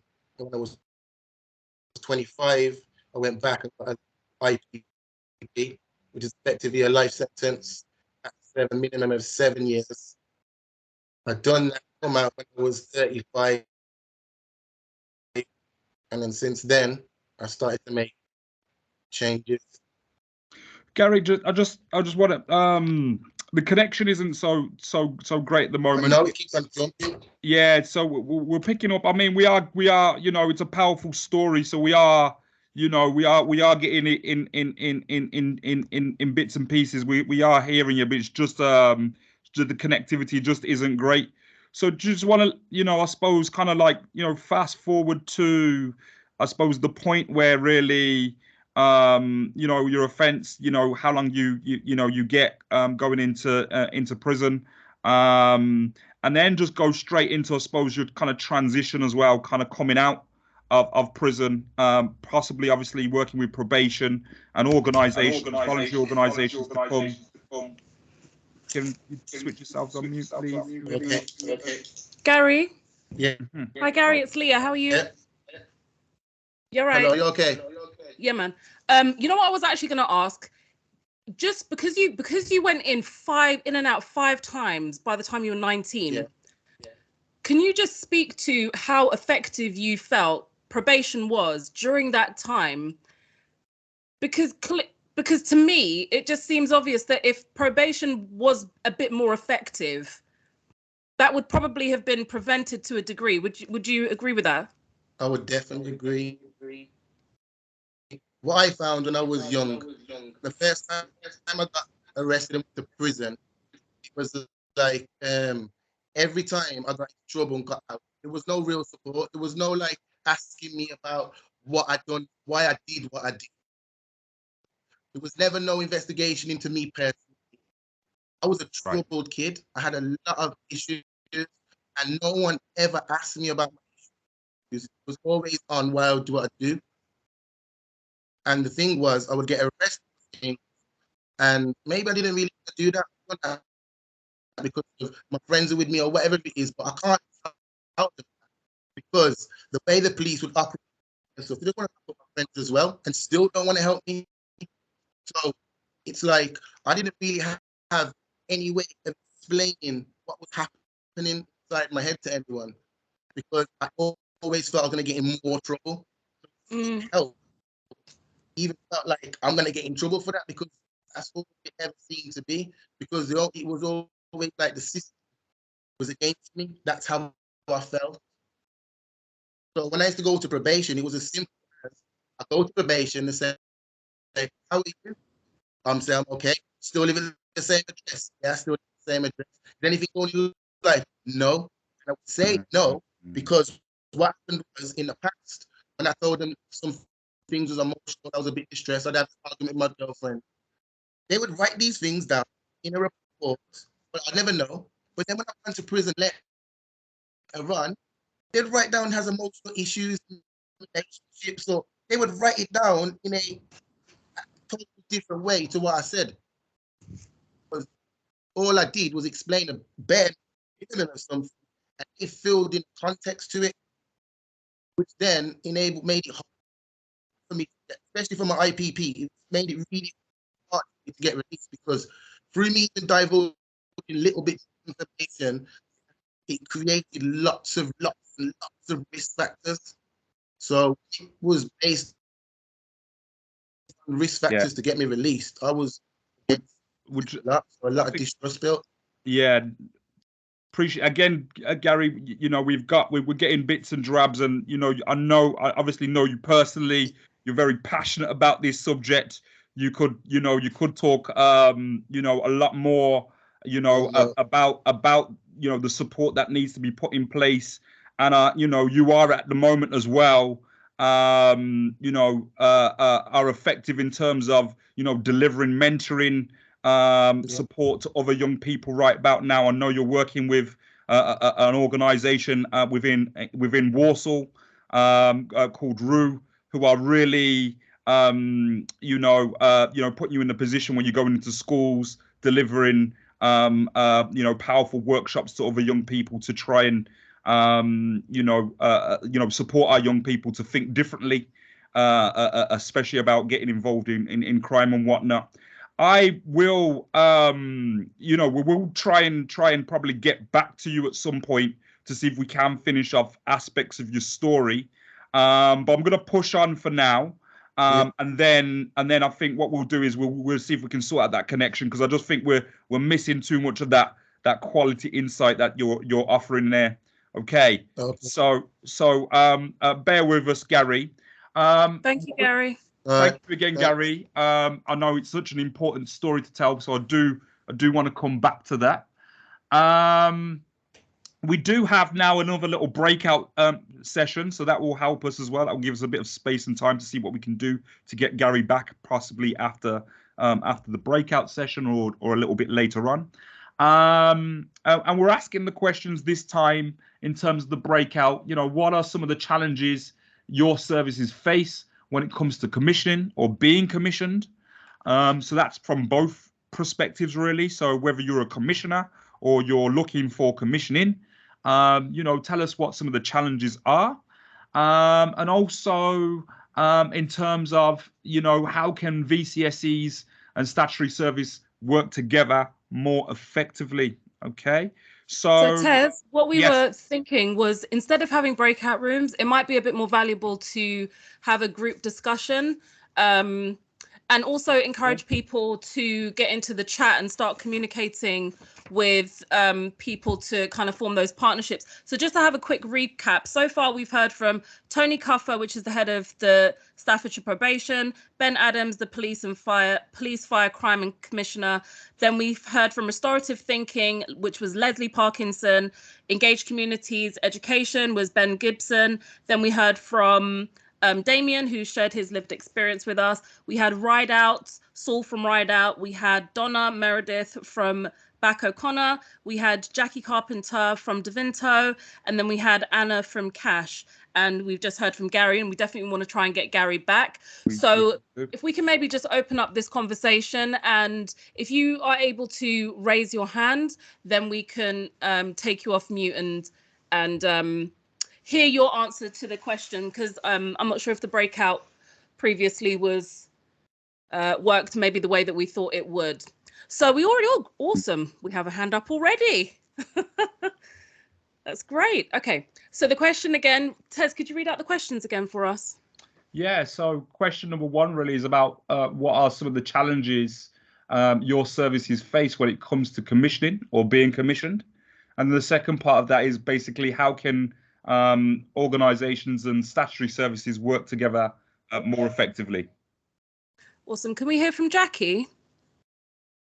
Hello. Yeah. So Hi, I Jackie. think for us, one of the frustrations is that government departments generally want to have one provider over a large geography. And I understand that it's a lot easier for them to have one provider to interact with than to have 20. But for us, that doesn't work because we only cover a small proportion of the areas that would need to be covered. And it's quite difficult to get into a partnership because often the people we might work in partnership with already have accommodation in our areas, but they have the other areas too. So that then means that we can't very easily get in. So I don't quite know how to resolve it. Someone said spot on in the chat. I mean, spot on, Jackie. Yeah, I mean, I know there are other models like where you have a dynamic purchasing system where you have approved providers, and that can work quite well so that, you know, you can have Daventio and another 20 organisations all approved to say that they are a registered provider, they're good quality, they provide the support, etc., etc. And then, I mean, to be fair, just because it's difficult, it's going to be a bit more admin for the local authorities. That shouldn't be the determining factor for getting the best resources on board. Just because it's going to be easier for them to work with one organisation, that shouldn't be the determining factor. No, but a lot of it, unfortunately, is set by governments and by ministers. I mean, I'm a big fan of grants because you could have, say, I mean, I don't know what Tony thinks of this, but probation could have its budget for, say, accommodation or for, you know, restorative justice services or whatever it is, thinking and whatnot. They could have a little budget and then they could say, well, OK, we want to purchase only 10 units from Daventio, but we want to have 2 in Cannock, 3 in Tamworth or whatever. And I know that would perhaps be a little bit more admin, but it might be more targeted, that probation might say, well, actually, we've got a real problem in Stafford and we would really love to purchase X number of units in Stafford. You know, and they could just put that out there and everybody could bid for it and they could work it out like that. I think there are models, but I think that say involvement, I'd probably maybe say interference from ministers, as everyone in probation knows only too well. When ministers have strong opinions, then things have to change, and it's you know, well, we could have a long conversation about that, which we probably oughtn't to, about the effectiveness or otherwise, or the value of those things. But yeah, so I just think there might be other ways of doing it. I'm a great fan of grants, a small grant, and a bit like DWP have their flexible grants where you have a approved provider and they put out there a thing saying we want somebody to work with 20 customers with autism in HENA or whatever.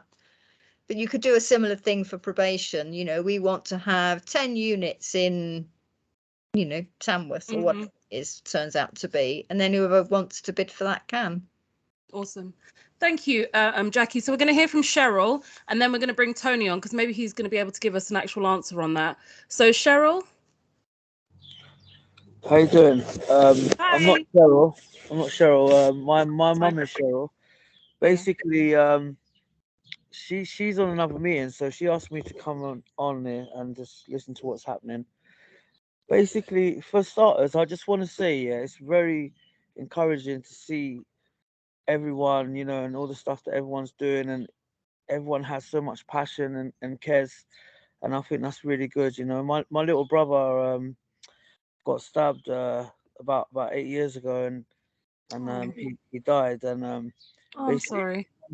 No, thank you, man. Mum started a foundation. It's called AAA Foundation, and she helps people up there. But like, what I notice is like we've spent all our family money on it, you know, helping people, and she does a lot of applications to try and get funding for little things that she wants to do with the kids and stuff, and like they make the applications so difficult and that.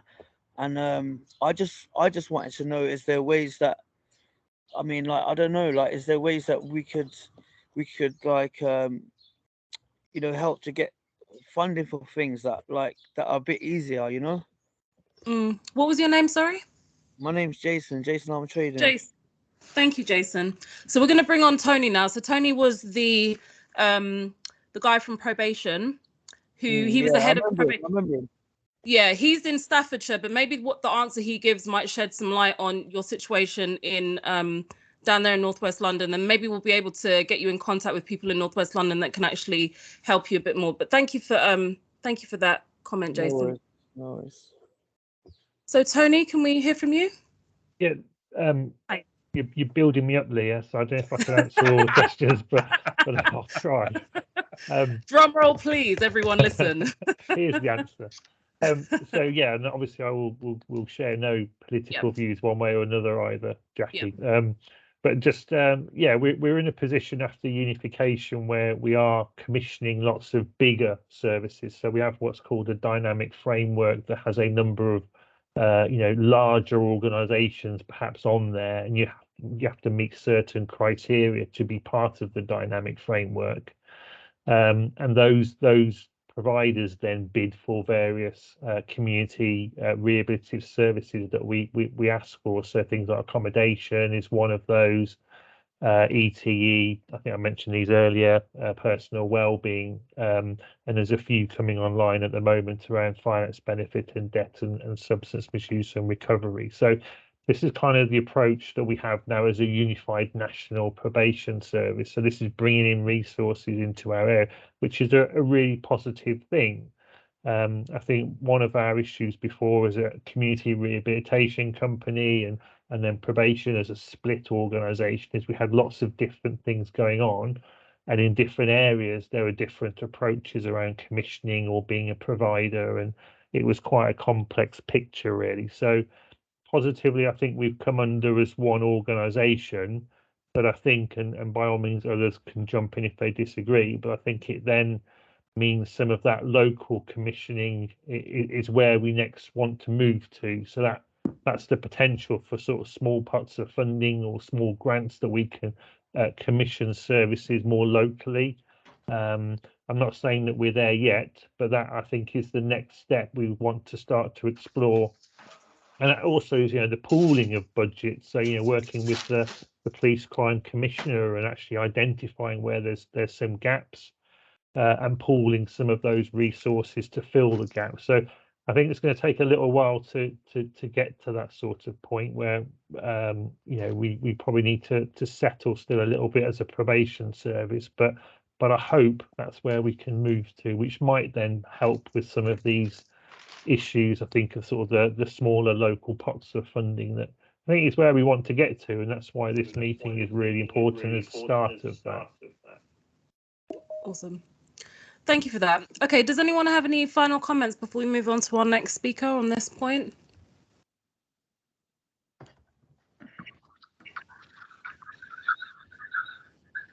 Okay, someone in the chat said I was going to suggest, let me just grab that message in the chat. I was going to suggest that Jason tries going to the Police and Crime Commissioner. Oh, in Northwest. Yep, so Jason, Cheryl's son, you might want to try and contacting the Police and Crime Commissioner. So Ruth says, Ruth just wrote that down. Oh, lovely. Okay, great. Okay, that's good. Yeah. All right, awesome. Cool.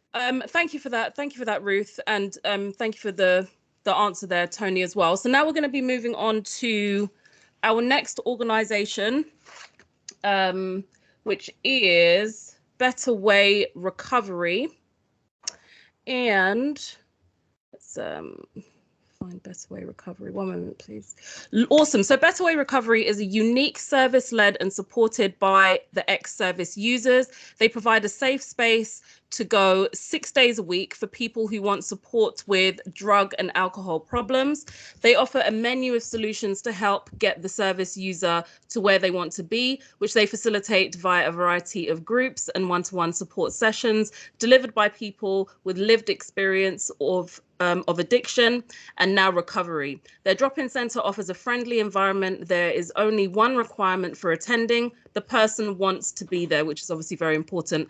Better Way Recovery is led and supported by people who have survived active addiction and are living in recovery. Their passion for recovery is in their DNA. Their drive for helping others find recovery is their primary purpose, showing others that change is possible. All their trustees, staff and volunteers have been affected by addiction, whether by active addiction themselves or family members or loved ones in addiction.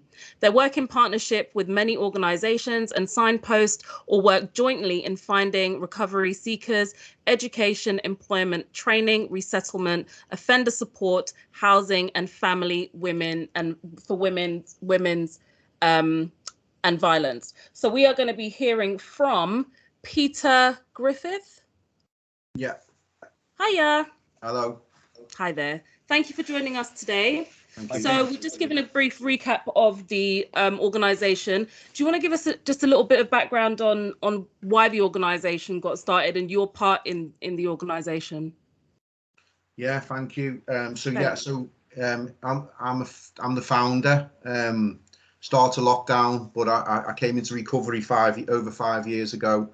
I went through the Burton Addiction Centre, and I could see Donna was on here earlier. And then this area, so where we are is Lichfield, and not now, but previously, if you had a problem in Lichfield, you have to travel to Tamworth or Burton-on-Trent to access any kind of support.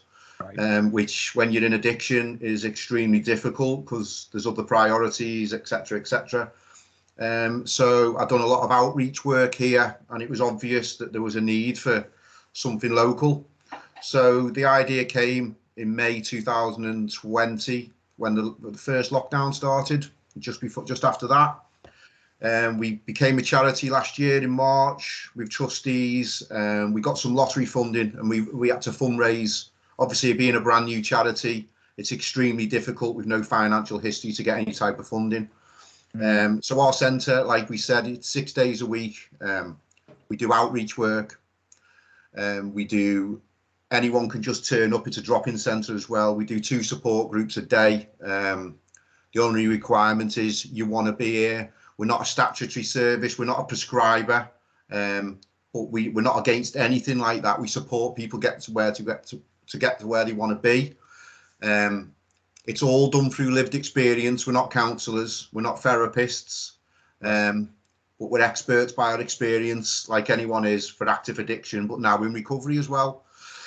We also run a family support group on a Tuesday night, specifically for families, because of, you know, I was the addict in my family, and my family have never took a drug in their life, but they went on a journey with me. Helplessness, worry, powerlessness, anger, frustration, guilt. They thought it was their fault. Yeah. So we do that on a Tuesday night. We open on a Saturday. We think it's really important to open on a Saturday to have some connection on a Saturday morning. We do work, we're trying to work with all the agencies. We've had massive support from the local police, and they've embraced us. We've been into schools. We've seen over 500 children 2 weeks ago doing county lines talks with local police. Okay.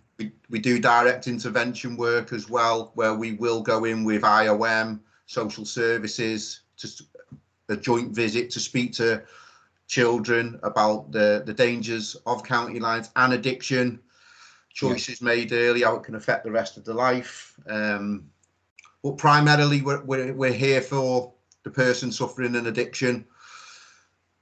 Tonight I'm going out, after here I'm going to do outreach work with another volunteer because the person's scared to leave their house, and that was me. So we understand that side of it as well, because it's easy for me to say, oh, come down to the centre. I know I wouldn't have. I wouldn't have come here.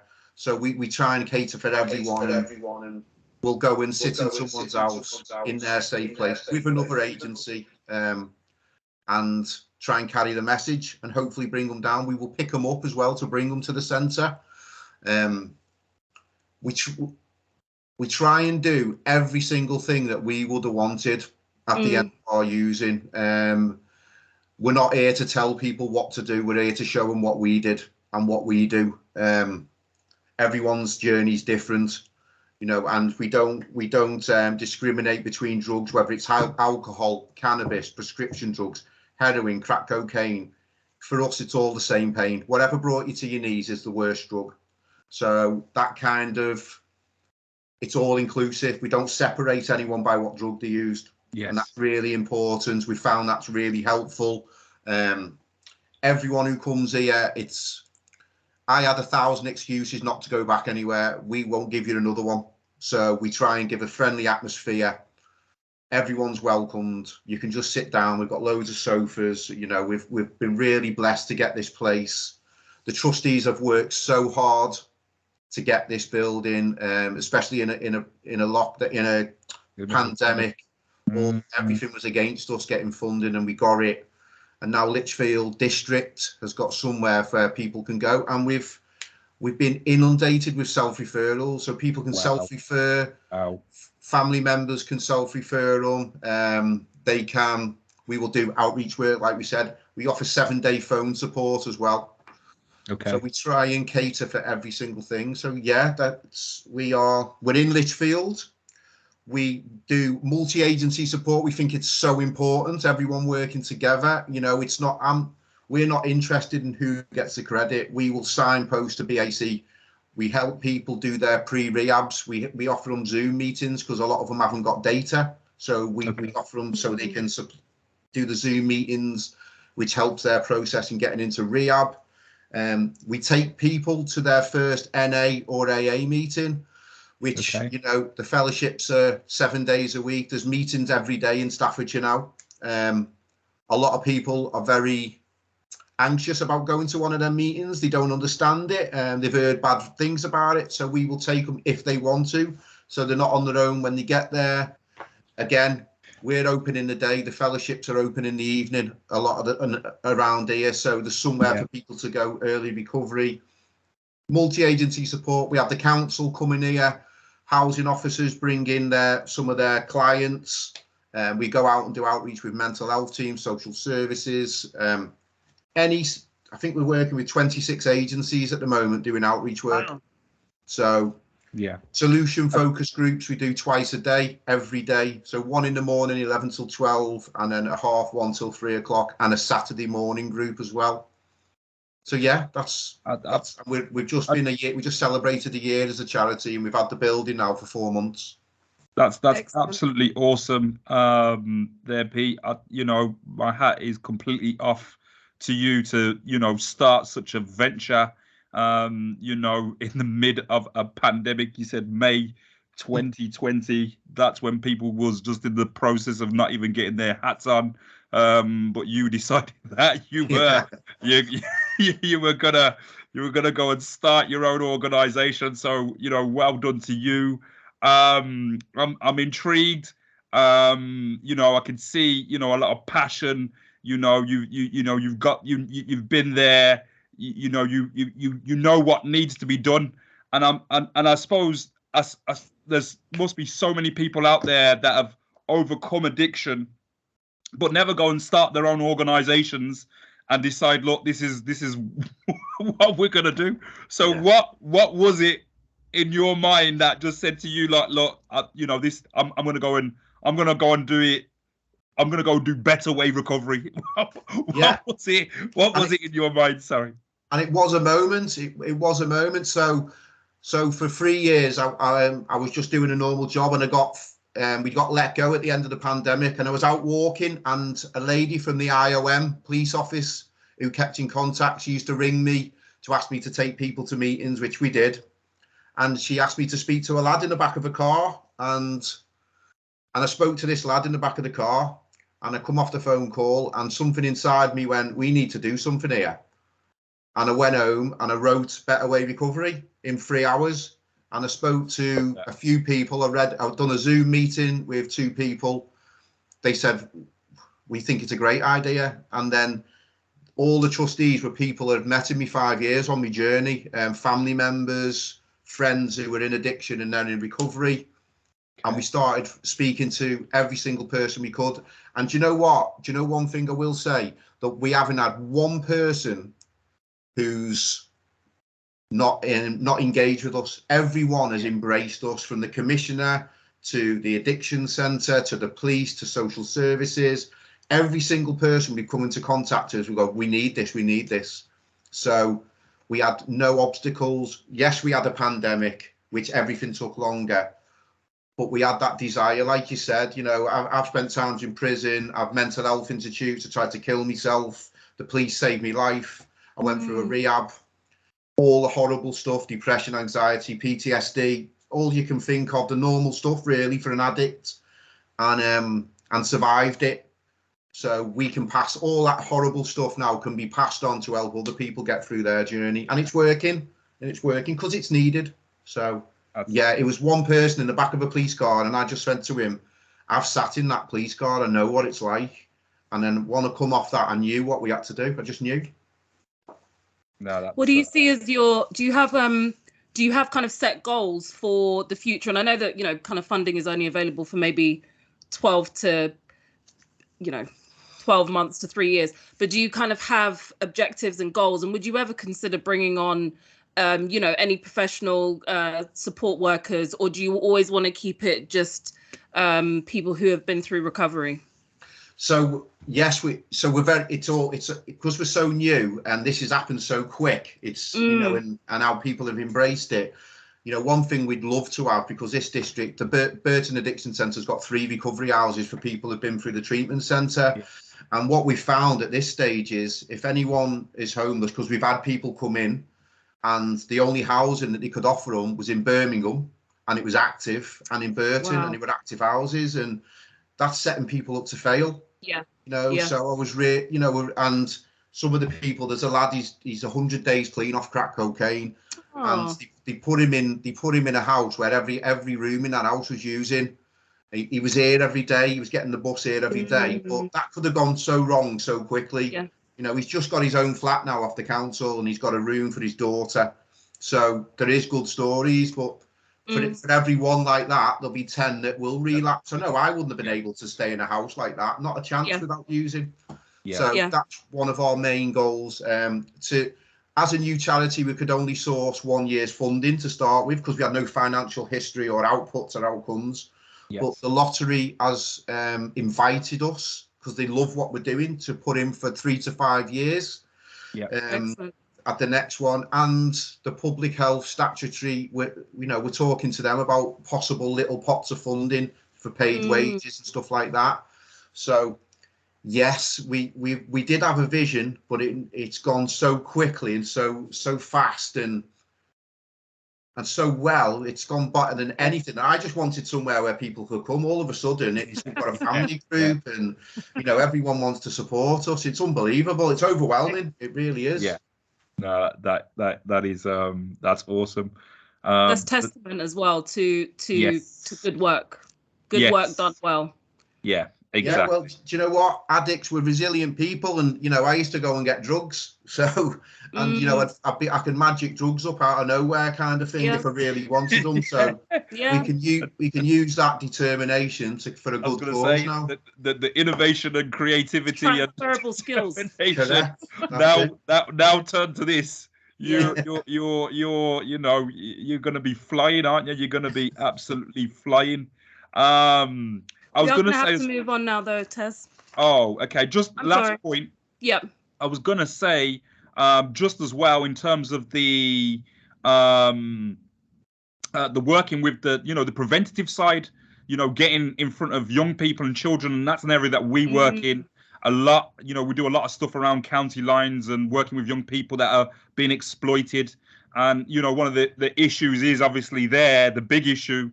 Which nobody doesn't really seem to be addressing, is that actually there's a demand for these drugs, and I suppose until you get on top of that and really show young people, a better way, to coin a phrase, we're not going to see an end to issues such as county lines and young people being exploited at the end of that. Definitely, that's when it all started for me. Yeah. So, and that's what we try and do. We will connect with you as well. You're not that far from us. You're in Lichfield, so definitely we will connect. Thank you. I'm being pushed for time, so we've got to keep it moving. But thank you for sharing, Pete. That's an awesome story, and we wish you all the best. Thank you very much for having us. Great. Okay, who is next, Leah? So now we've got Chase Aqua Rural Enterprise. Do you want to introduce them, please, Tess? Yeah, so let's bring up Chase. Okay, so Chase Aqua Rural Enterprise, who have got the CARE, is a wellbeing project providing support for children and young people and adults with their mental well-being, learning disabilities and physical disabilities. They provide supportive farm-based environment where everyone is cared for as individuals with their own needs and aspirations clearly identified and understood.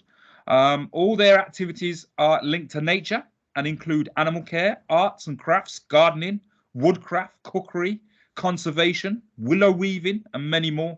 Care staff are experienced and qualified with individual specialisms and many years of experience. Support for adults includes day opportunities, as well as fully funded learning and wellbeing courses. CARE has been the main provider for adult learning in Staffordshire for over 10 years and supports a wide range of adults, community groups, especially the most vulnerable and those who are socially isolated without access to transport and furthest from employment. Now we have Carol Parks, is it? Yes, it is. Yes. Yeah.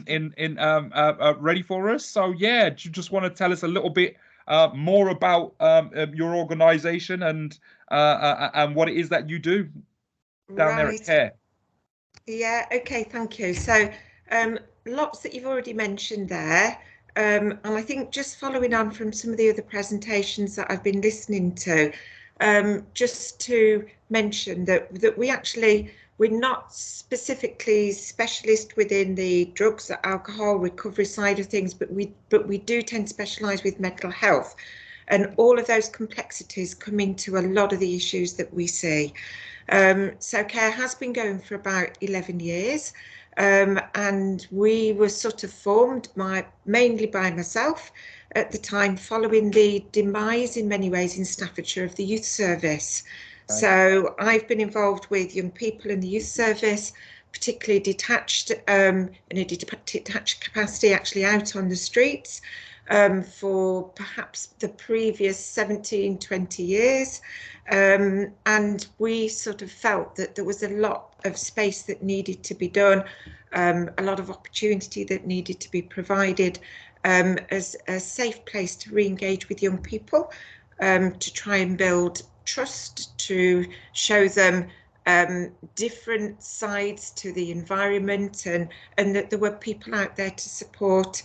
And sometimes you had to take them outside of their environment to actually be able to see and to listen and to hear what was going on, because for the limited amount of time that you might have that opportunity, there are so many things crowding in onto the issues, and that we find that can be the same with adults as well.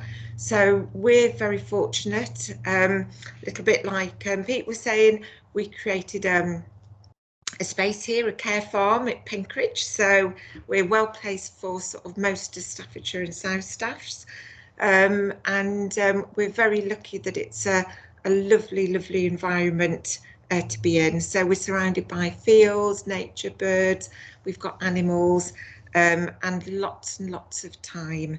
And I work quite hard. We were talking about funding earlier and how important it is to be able to try and access that, or to have access to it as a small provider. And that's really important to us, because we work in a very individual capacity, so one-on-ones, one-on-twos. We do support children that are involved with the county lines through an organisation called Catch 22. Okay. We do work with the local pupil referral units on the younger side of things, and actually provide alternative education and wellbeing support to probably about 15 different schools across Staffordshire currently.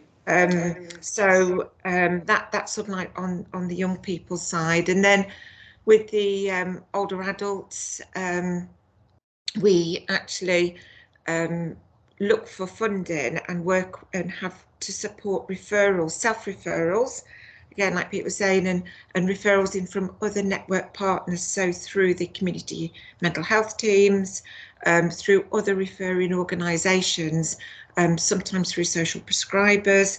And again, these are adults that are perhaps very isolated, particularly in South Staffs, the rural sort of whole thing to do with the rural localities and transport is huge. So one of the things that we try to provide is transport to get them here, so that they can socialise with others, so that they can be in an environment that is so completely different from where they're at in their everyday scenario, and then just provide something very positive for them, very positive respite, an opportunity to see that, yeah, there is a chance of something more, in a very natural way. I was going to say, like, you know, just being obviously in a natural environment, you know, the occasions that we run a few residentials and bring young people to outdoor spaces certainly does kind of provide that therapeutic kind of reconnection back with nature, which I think is, you know, is missing really a lot from, you know, especially working in inner cities and some of its surrounding areas really. So getting back out into those spaces is so important. Yeah, it is really important, because when we look back, and myself certainly as a sort of like middle-aged type scenario, you look back to some of the freedoms that you had of children as children, some of the trust and some of those sort of like very long days out with friends and all the rest of it, and things have changed a lot. These, you know, society's changed a lot, and for young people, lots of restrictions.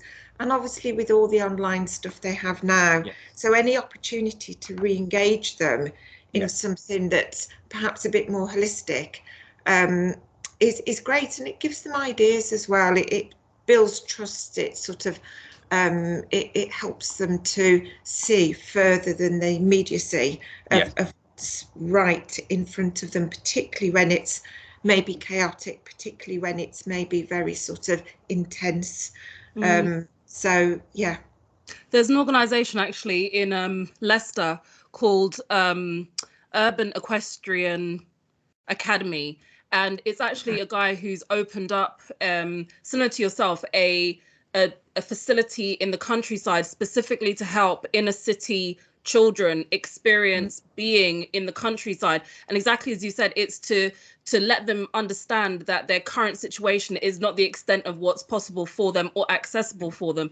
And because obviously, you know, all of us know about ACEs and how our childhood experiences are going to affect our outlook on life. And I don't think everyone appreciates necessarily that even for an older person, you can be 35 or 25 or 27 and you've just come out, you know, from doing a sentence, and you can still be in that space where you feel like this is still what's available to me. So being able to be in the countryside, and, you know, even delving into kind of slightly more alternative perspectives like mindfulness, and, you know, because when you're in that kind of environment, it's difficult to be mindful, but when you're in a natural environment, it's easier. Color therapy, green is more, you know, can help mental health and all those kind of things. So it's so incredibly important what you're doing. What I was going to ask is, you know, just keeping things kind of on track with the probation service, is there any quantitative information that you have or case studies of how the facilities you have and the services you offer have helped ex-offenders? Yeah, no, I couldn't give you quantitative sort of details because, as I say, we are quite a small provision, and so in terms of numbers that we're dealing with, they would probably perhaps be too low to be any real guide or to show a scenario or a pathway that potentially you could use. But they are very secure in the sense of the outcomes and the impacts.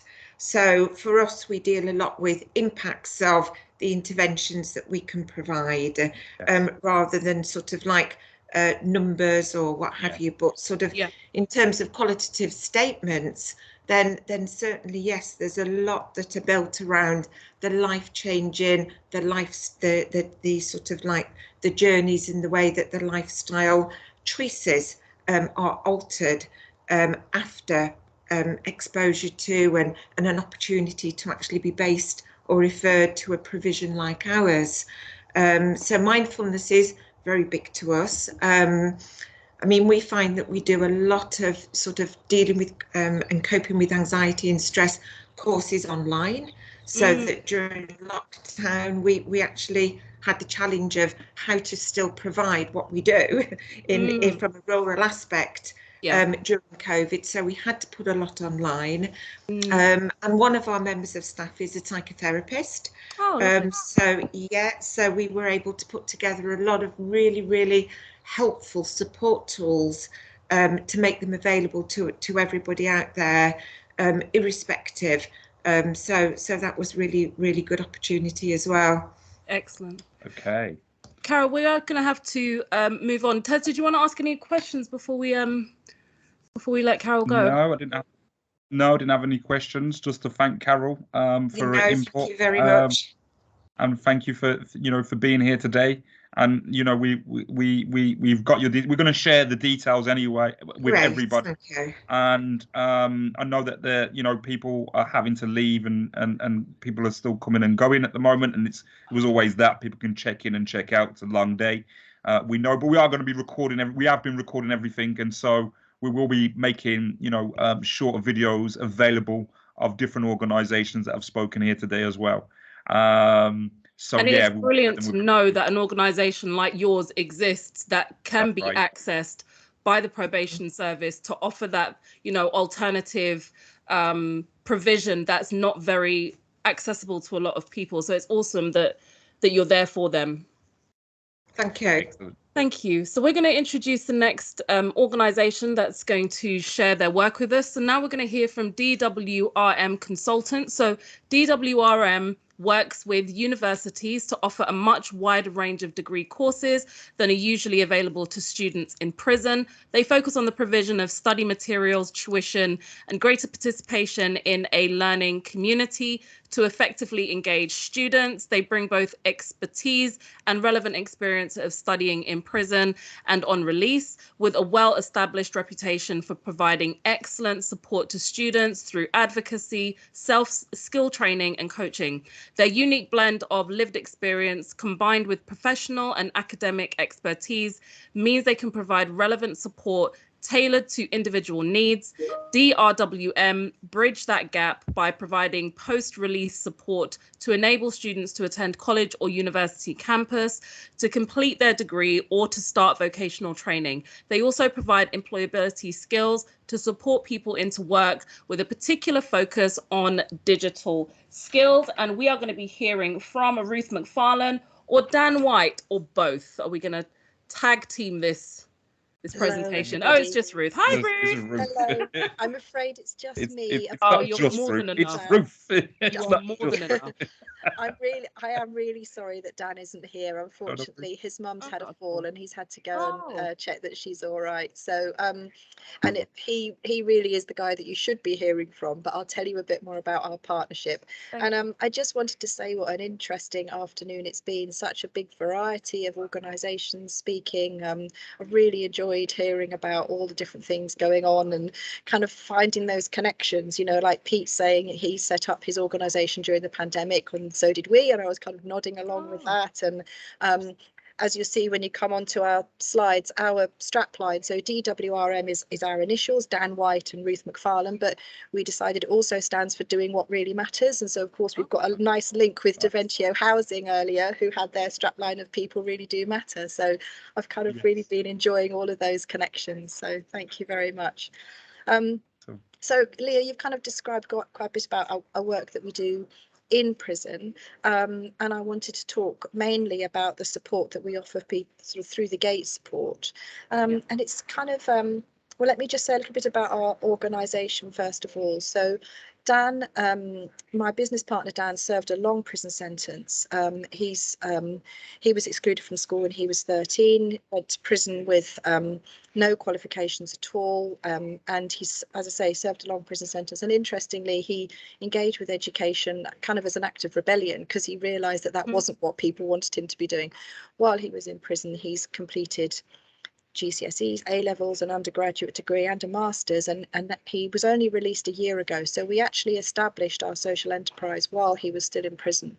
And I've known him for 4 or 5 years. He's been released for almost a year now, and he's studying a PhD as well into adverse childhood experiences, because that's part of his own background.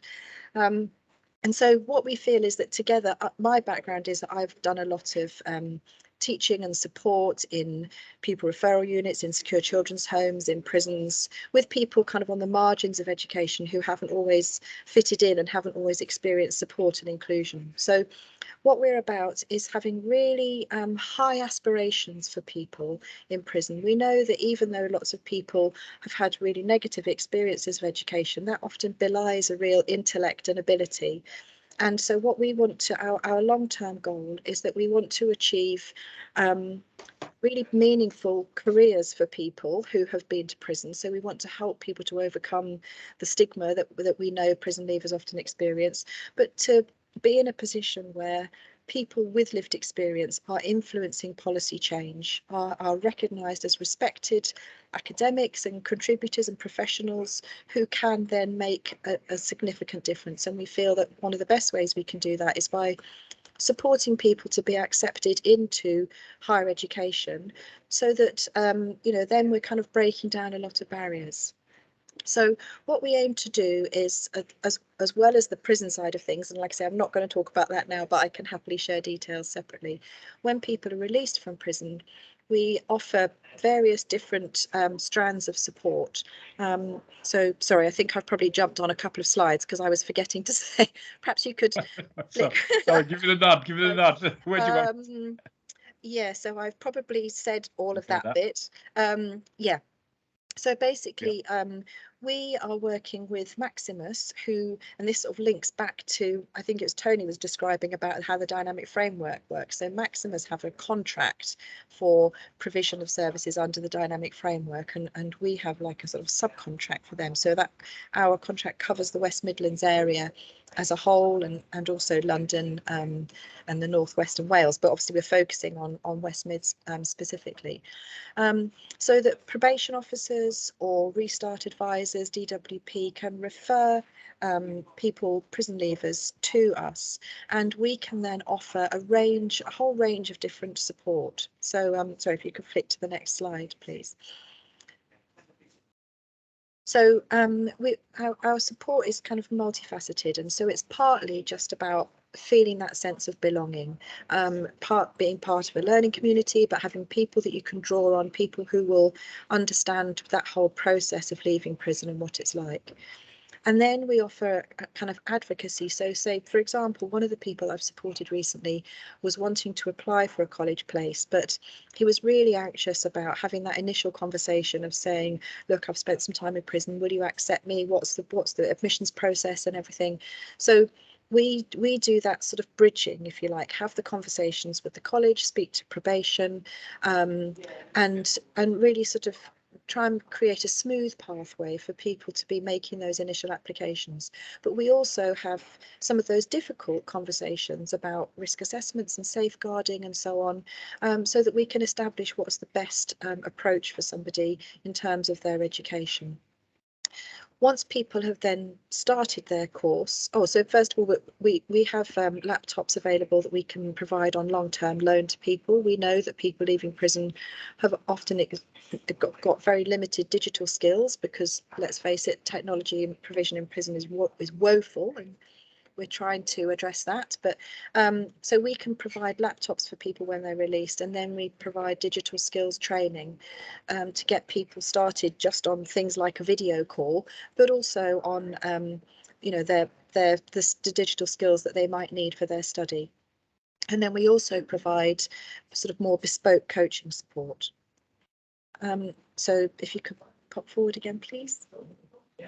So we can deliver this support in a variety of ways. This is a kind of a basic menu of some of the range of things that we offer. So we either do face-to-face at an agreed meeting point, or typically now we do quite a lot of stuff over the phone, via WhatsApp. We've got some online training sessions that we run. We're trying to just be really flexible in terms of what we offer to people and how. And then the crucial point really, sorry, if you could move on to the next slide then, is that all of our work is delivered by peer mentors who have themselves been to prison, studied in prison, and who understand that whole transition and the stigma. So our peer mentors have a full training from us, and we work closely with quite a lot of other organisations who offer this kind of support.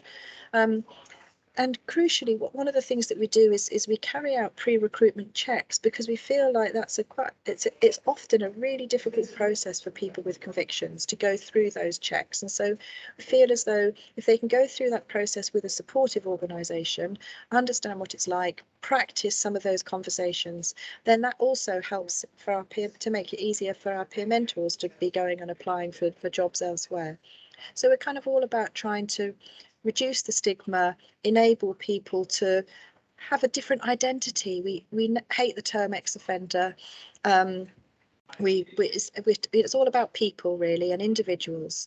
And so yeah, so we've kind of got that whole focus. I've just spotted a question come up about how long is the peer mentor training. I was gonna just so we have you saw it. Brilliant. A sort of an initial selection process, which will be an individual, so people will apply, we have conversation with them about that selection, we have an initial one-day training, and then we have follow-up support. So as people are working as peer mentors, then we have that ongoing support for them, and then for our mentees, so the people who've been referred, so as it said on a previous slide, so they might be referred for sort of what we call low, medium or high intensity support. But in practice, what we're finding is that people tend to because we set a goal with each individual that we're working with, people sort of reach a kind of a natural conclusion. So, for example, recently we had somebody where we only supported him for 4 weeks because he came out of prison. He had very clear objectives of what he wanted. Within 3 days of coming out of prison, we'd given him a laptop. We'd helped him to set up for for interviews and things. We'd actually got him a job interview, and he was successful in getting that job. So within 2 weeks of leaving prison, we'd already given him quite a few training skills ready to get started. We managed to get him kitted out from suited and booted so that he was all ready for his job, and we carried on that follow-up support for a couple of weeks after he'd started his job. And then he said, do you know what, I don't need you anymore, everything's going really well. So we kind of felt a bit cheeky only giving him 4 weeks support, but on the other hand, he'd come out and ticked all the boxes. On the other hand, there might be people who need that support for a much longer period. So we just try and keep it really flexible. And yeah, I mean, I have to say, it's a joy. Like I say, I'm so sorry that Dan isn't here because he's an absolutely inspirational character. But we would be really happy to speak to anybody who wants to know a bit more about us. And yeah, I did speak to Dan initially. Okay, yeah. And so when we got connected, we did get talking. So we will be in contact with you all down there to talk about how we can connect much more. So thank you for your presentation, and thank you for taking the time out to speak with us today. I think the final slide's got our contact details on yes, if anybody wanted to. Yep, I'll forward that, and then we will obviously. That's the referrals, and then there's one more. Sorry. Sorry, I was talking quickly because I'm aware it's been a long day. No worries. Do you want to go ahead? Okay, just to the final slide. Yeah, that's just our contact details. So a Warwick address for our PO box. We're basically set up so that people in prison can contact us easily via a free phone number, via a PO box. But as I say, we've got offices in London and then a Midlands base as well. Okay, awesome. Thank you for that. Thank you. Does anybody have any further questions for Ruth? Thanks so much for sharing all of that. You were the perfect person to do this presentation because you did it perfectly. So and it sounds like a very comprehensive service. We just do have a moment, just like one moment. Do you want to talk just for a minute about how you feel the work that you do will help someone maybe develop through the probationary service, insofar as the work that you do by helping them get qualifications inside? Do you feel that helps them get through the probation service easier? Yeah, definitely. I mean, there's lots of evidence that points to people who engage with higher level education in prisons. Sorry, I've got an echo. Are much more likely to have successful outcomes when they leave prison. And partly that's about a sense of identity. It's about people sort of discovering themselves, about just kind of having a really different focus. And that was certainly Dan's experience. Yeah. We've also found it means that people can be more articulate about their own goals. People are ambitious with things, and often there's really low expectations of people leaving prison. And actually, we should have high expectations of people who, Pete gave a lovely description of addicts are very resilient people. We know how to deal with this stuff, and that's kind of our ethos as well. That actually, if you've served a prison sentence, you've got through so much stuff, and you've got a lot of skills there. And so what we're trying to do is to show people that those skills are really transferable and useful, and people should have high ambitions and high expectations. So sorry, long-winded answer, Leah, but absolutely, I think that people who've engaged with education at higher levels while they're in prison do have much better outcomes through probation. Thank you so much. Thanks so much for sharing. We are going to be moving on to our last speaker now. Tez, did you want to say something before we move on? Yeah, no, I was just saying that we do know education is one of the keys when we talk about desistance work. A theory that really talks about how offenders cease from offending and when they've come to that full point of desistance, which is a process, which can happen in many different ways, but education, also faith-based, or some sort of spiritual-based, family, some sort of generative. We've actually heard quite a few of them today. Generative type of activities, so giving back. But the reality is, education has been, is a massive part of a desistance process. So well done to you guys. I look forward to connecting with you guys real soon. So is Tony, who has just said he didn't know, he wasn't aware that you guys were working with Maximus, and he's certainly looking forward to make that connection now with you directly. So it looks like our plan is working. Excellent. Thank you, Ruth. Thank you. Thank you, Ruth. Finally. So now we're going to be bringing on our last organisation for the day, which is A Vision for Employment. So A Vision is a community interest group and the driving force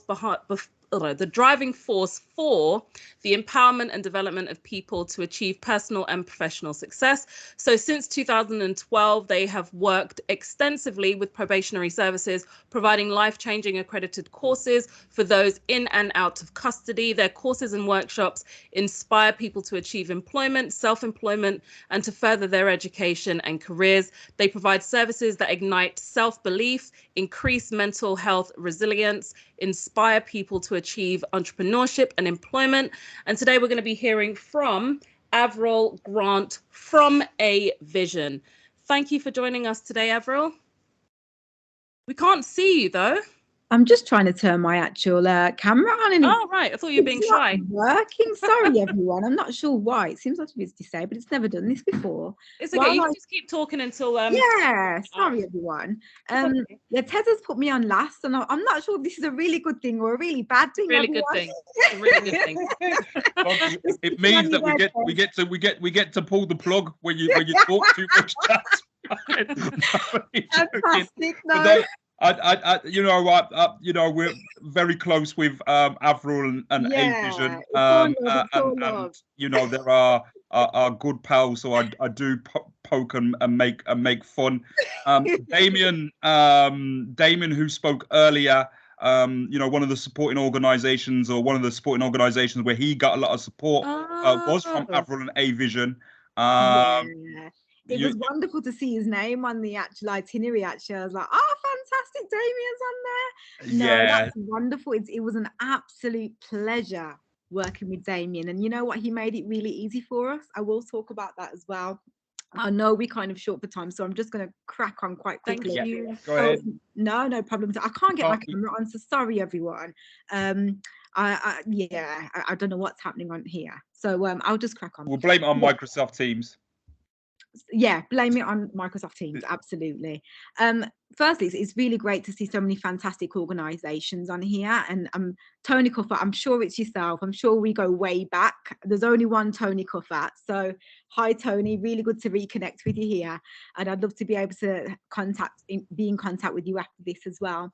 So at A Vision, what we do is we ignite self-belief, we increase mental health resilience, and we inspire people to achieve sustainable employment and entrepreneurship. We work in the estate, so in prisons, through the gate, and in the community as well. And we really believe that everybody has the ability to achieve success regardless of their past. So we do this in 3 different ways. So we've got a therapeutic arm, I'm really pleased to say. We've got an employment arm, and we have an enterprise arm. So we're trying to kind of plug all those areas to provide a very holistic route into career success. So just to dive a little bit more into some of the programs that we've got.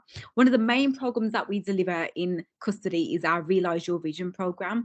And we're doing that in various different prisons, and particularly 2 prisons in the Staffordshire region at the moment. So that's H&P, that's the women's estate, H&P Drake Hall and H&P Stafford. So I'll talk more about that in just a moment. So what we do is we're very much about providing that holistic route into employment and entrepreneurship. And We're using the IPS model for one of our programs, so the individual placement support model, and it works so well because, as we know, that a lot of people that we work with have very unique stories and therefore will have a very unique journey that we can support them with into solid career pathways.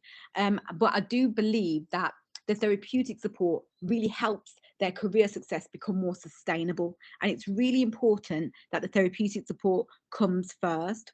So at the moment, we've got quite a few contracts in the Birmingham area, but I won't touch too much on that because I know this is all about Staffordshire, which is understandable. But just to say, within the Birmingham area, we're working with those with convictions of serious violence. So those that are in prison, those that are coming through the gates, and those that are on the out, as we say in the community. In the Staffordshire area, we're working in H&P Drake Hall, so we have freelance therapists that go in and work in healthcare for the young women in there that have been exploited and are very vulnerable, been taken away from their families, or their decision making has led them to be taken away from their families, and it's about them being reintegrated back into society and all the fears around that. We work towards helping them to overcome the high anxiety, the trauma, the PTSD, stress, depression, and the paranoia. So we have our therapists that go into that particular prison. We also work in H&P Stafford, and we know that that is a prison that obviously home sex offenders, and I do believe they need support just as every other kind of prison population, and I do think they're often overlooked. And if we are really to help people and want them to, you know, stop reoffending, we have to provide everybody and be inclusive as possible to support them and provide the necessary services that's going to help them. So what we do in H&P Stafford, we partnered with an organisation called Practice Plus, and Practice Plus do social prescribing, and social prescribing is an alternative way to support people off medication. So they may be on antidepressants. Sertraline's a real popular kind of antidepressant that we know all about, and a lot of them are on high doses of this. And you know, there's obviously a lot of anxiety and even shame around, you know, their conviction, but it's about reintegrating them back into society, back into the community, where they can have a renewed sense of self identity and purpose. So our Realise Your Vision program, it's kind of, we do it in two parts, like almost like a sandwich. So there's group work, and there is also one-to-one specialized therapeutic one-to-ones. So the group work looks like this. Excuse me. The modules are self-belief, then it goes into values, then it goes into goal setting, and then it goes into like limiting beliefs, like what is actually stopping them from achieving their goals, what kind of beliefs are they harboring that doesn't serve them. Then it's about like their identity, where they can actually start to redefine who they are and who they're becoming and what kind of impact they want to have on the world. And then it's about what do they now need to do to take action. And then lastly, it's into that commitment and career success around, okay, well, where do I find opportunity and how do I actually commit to this? So that's our kind of holistic route. But within that kind of journey, we also deliver the one-to-one therapeutic sessions, again, to support them to overcome high anxiety, stress, depression, paranoia, PTSD, and trauma. So we have our therapists that actually deliver the program, but in a very culturally appropriate way, I will say, in a very relatable way, not a clinical way, because we understand we have to be relatable. We are real people, you know, we've all had different experiences, but also, you know, in a professional way. We are used to working with those that are at risk to those that are high risk and everything in between. So our therapists are very experienced. They have the expertise to be able to support people to make that transition much more easier, and that way whatever career pathway they choose, it can become much more sustainable when they have a clear mindset. So I'll just quickly just talk a little bit more into the therapeutic services. So I'll just give everyone a quick visual. I love a visual, hence a vision. Just have to plug that anywhere I can. So if you imagine, everyone has a cinema in their own mind. So you sit in your cinema, I sit in mine, and what we do is we project thoughts onto our screens. And those thoughts can either be static thoughts or they can be clips of movies or memories. And we sit there in our cinemas and we press play. And sometimes these actual memories will be on loop and we watch it over and over again. And sometimes these are negative kind of memories that we're watching, and that can have a real negative kind of impact on how it makes us feel and therefore what we believe we are able to achieve. Now, what I like to do is support people to use that amazing cinema they've got in their mind and use it slightly differently, to project, to actually create. You know, if we're going into the past, I'll have them be in control more.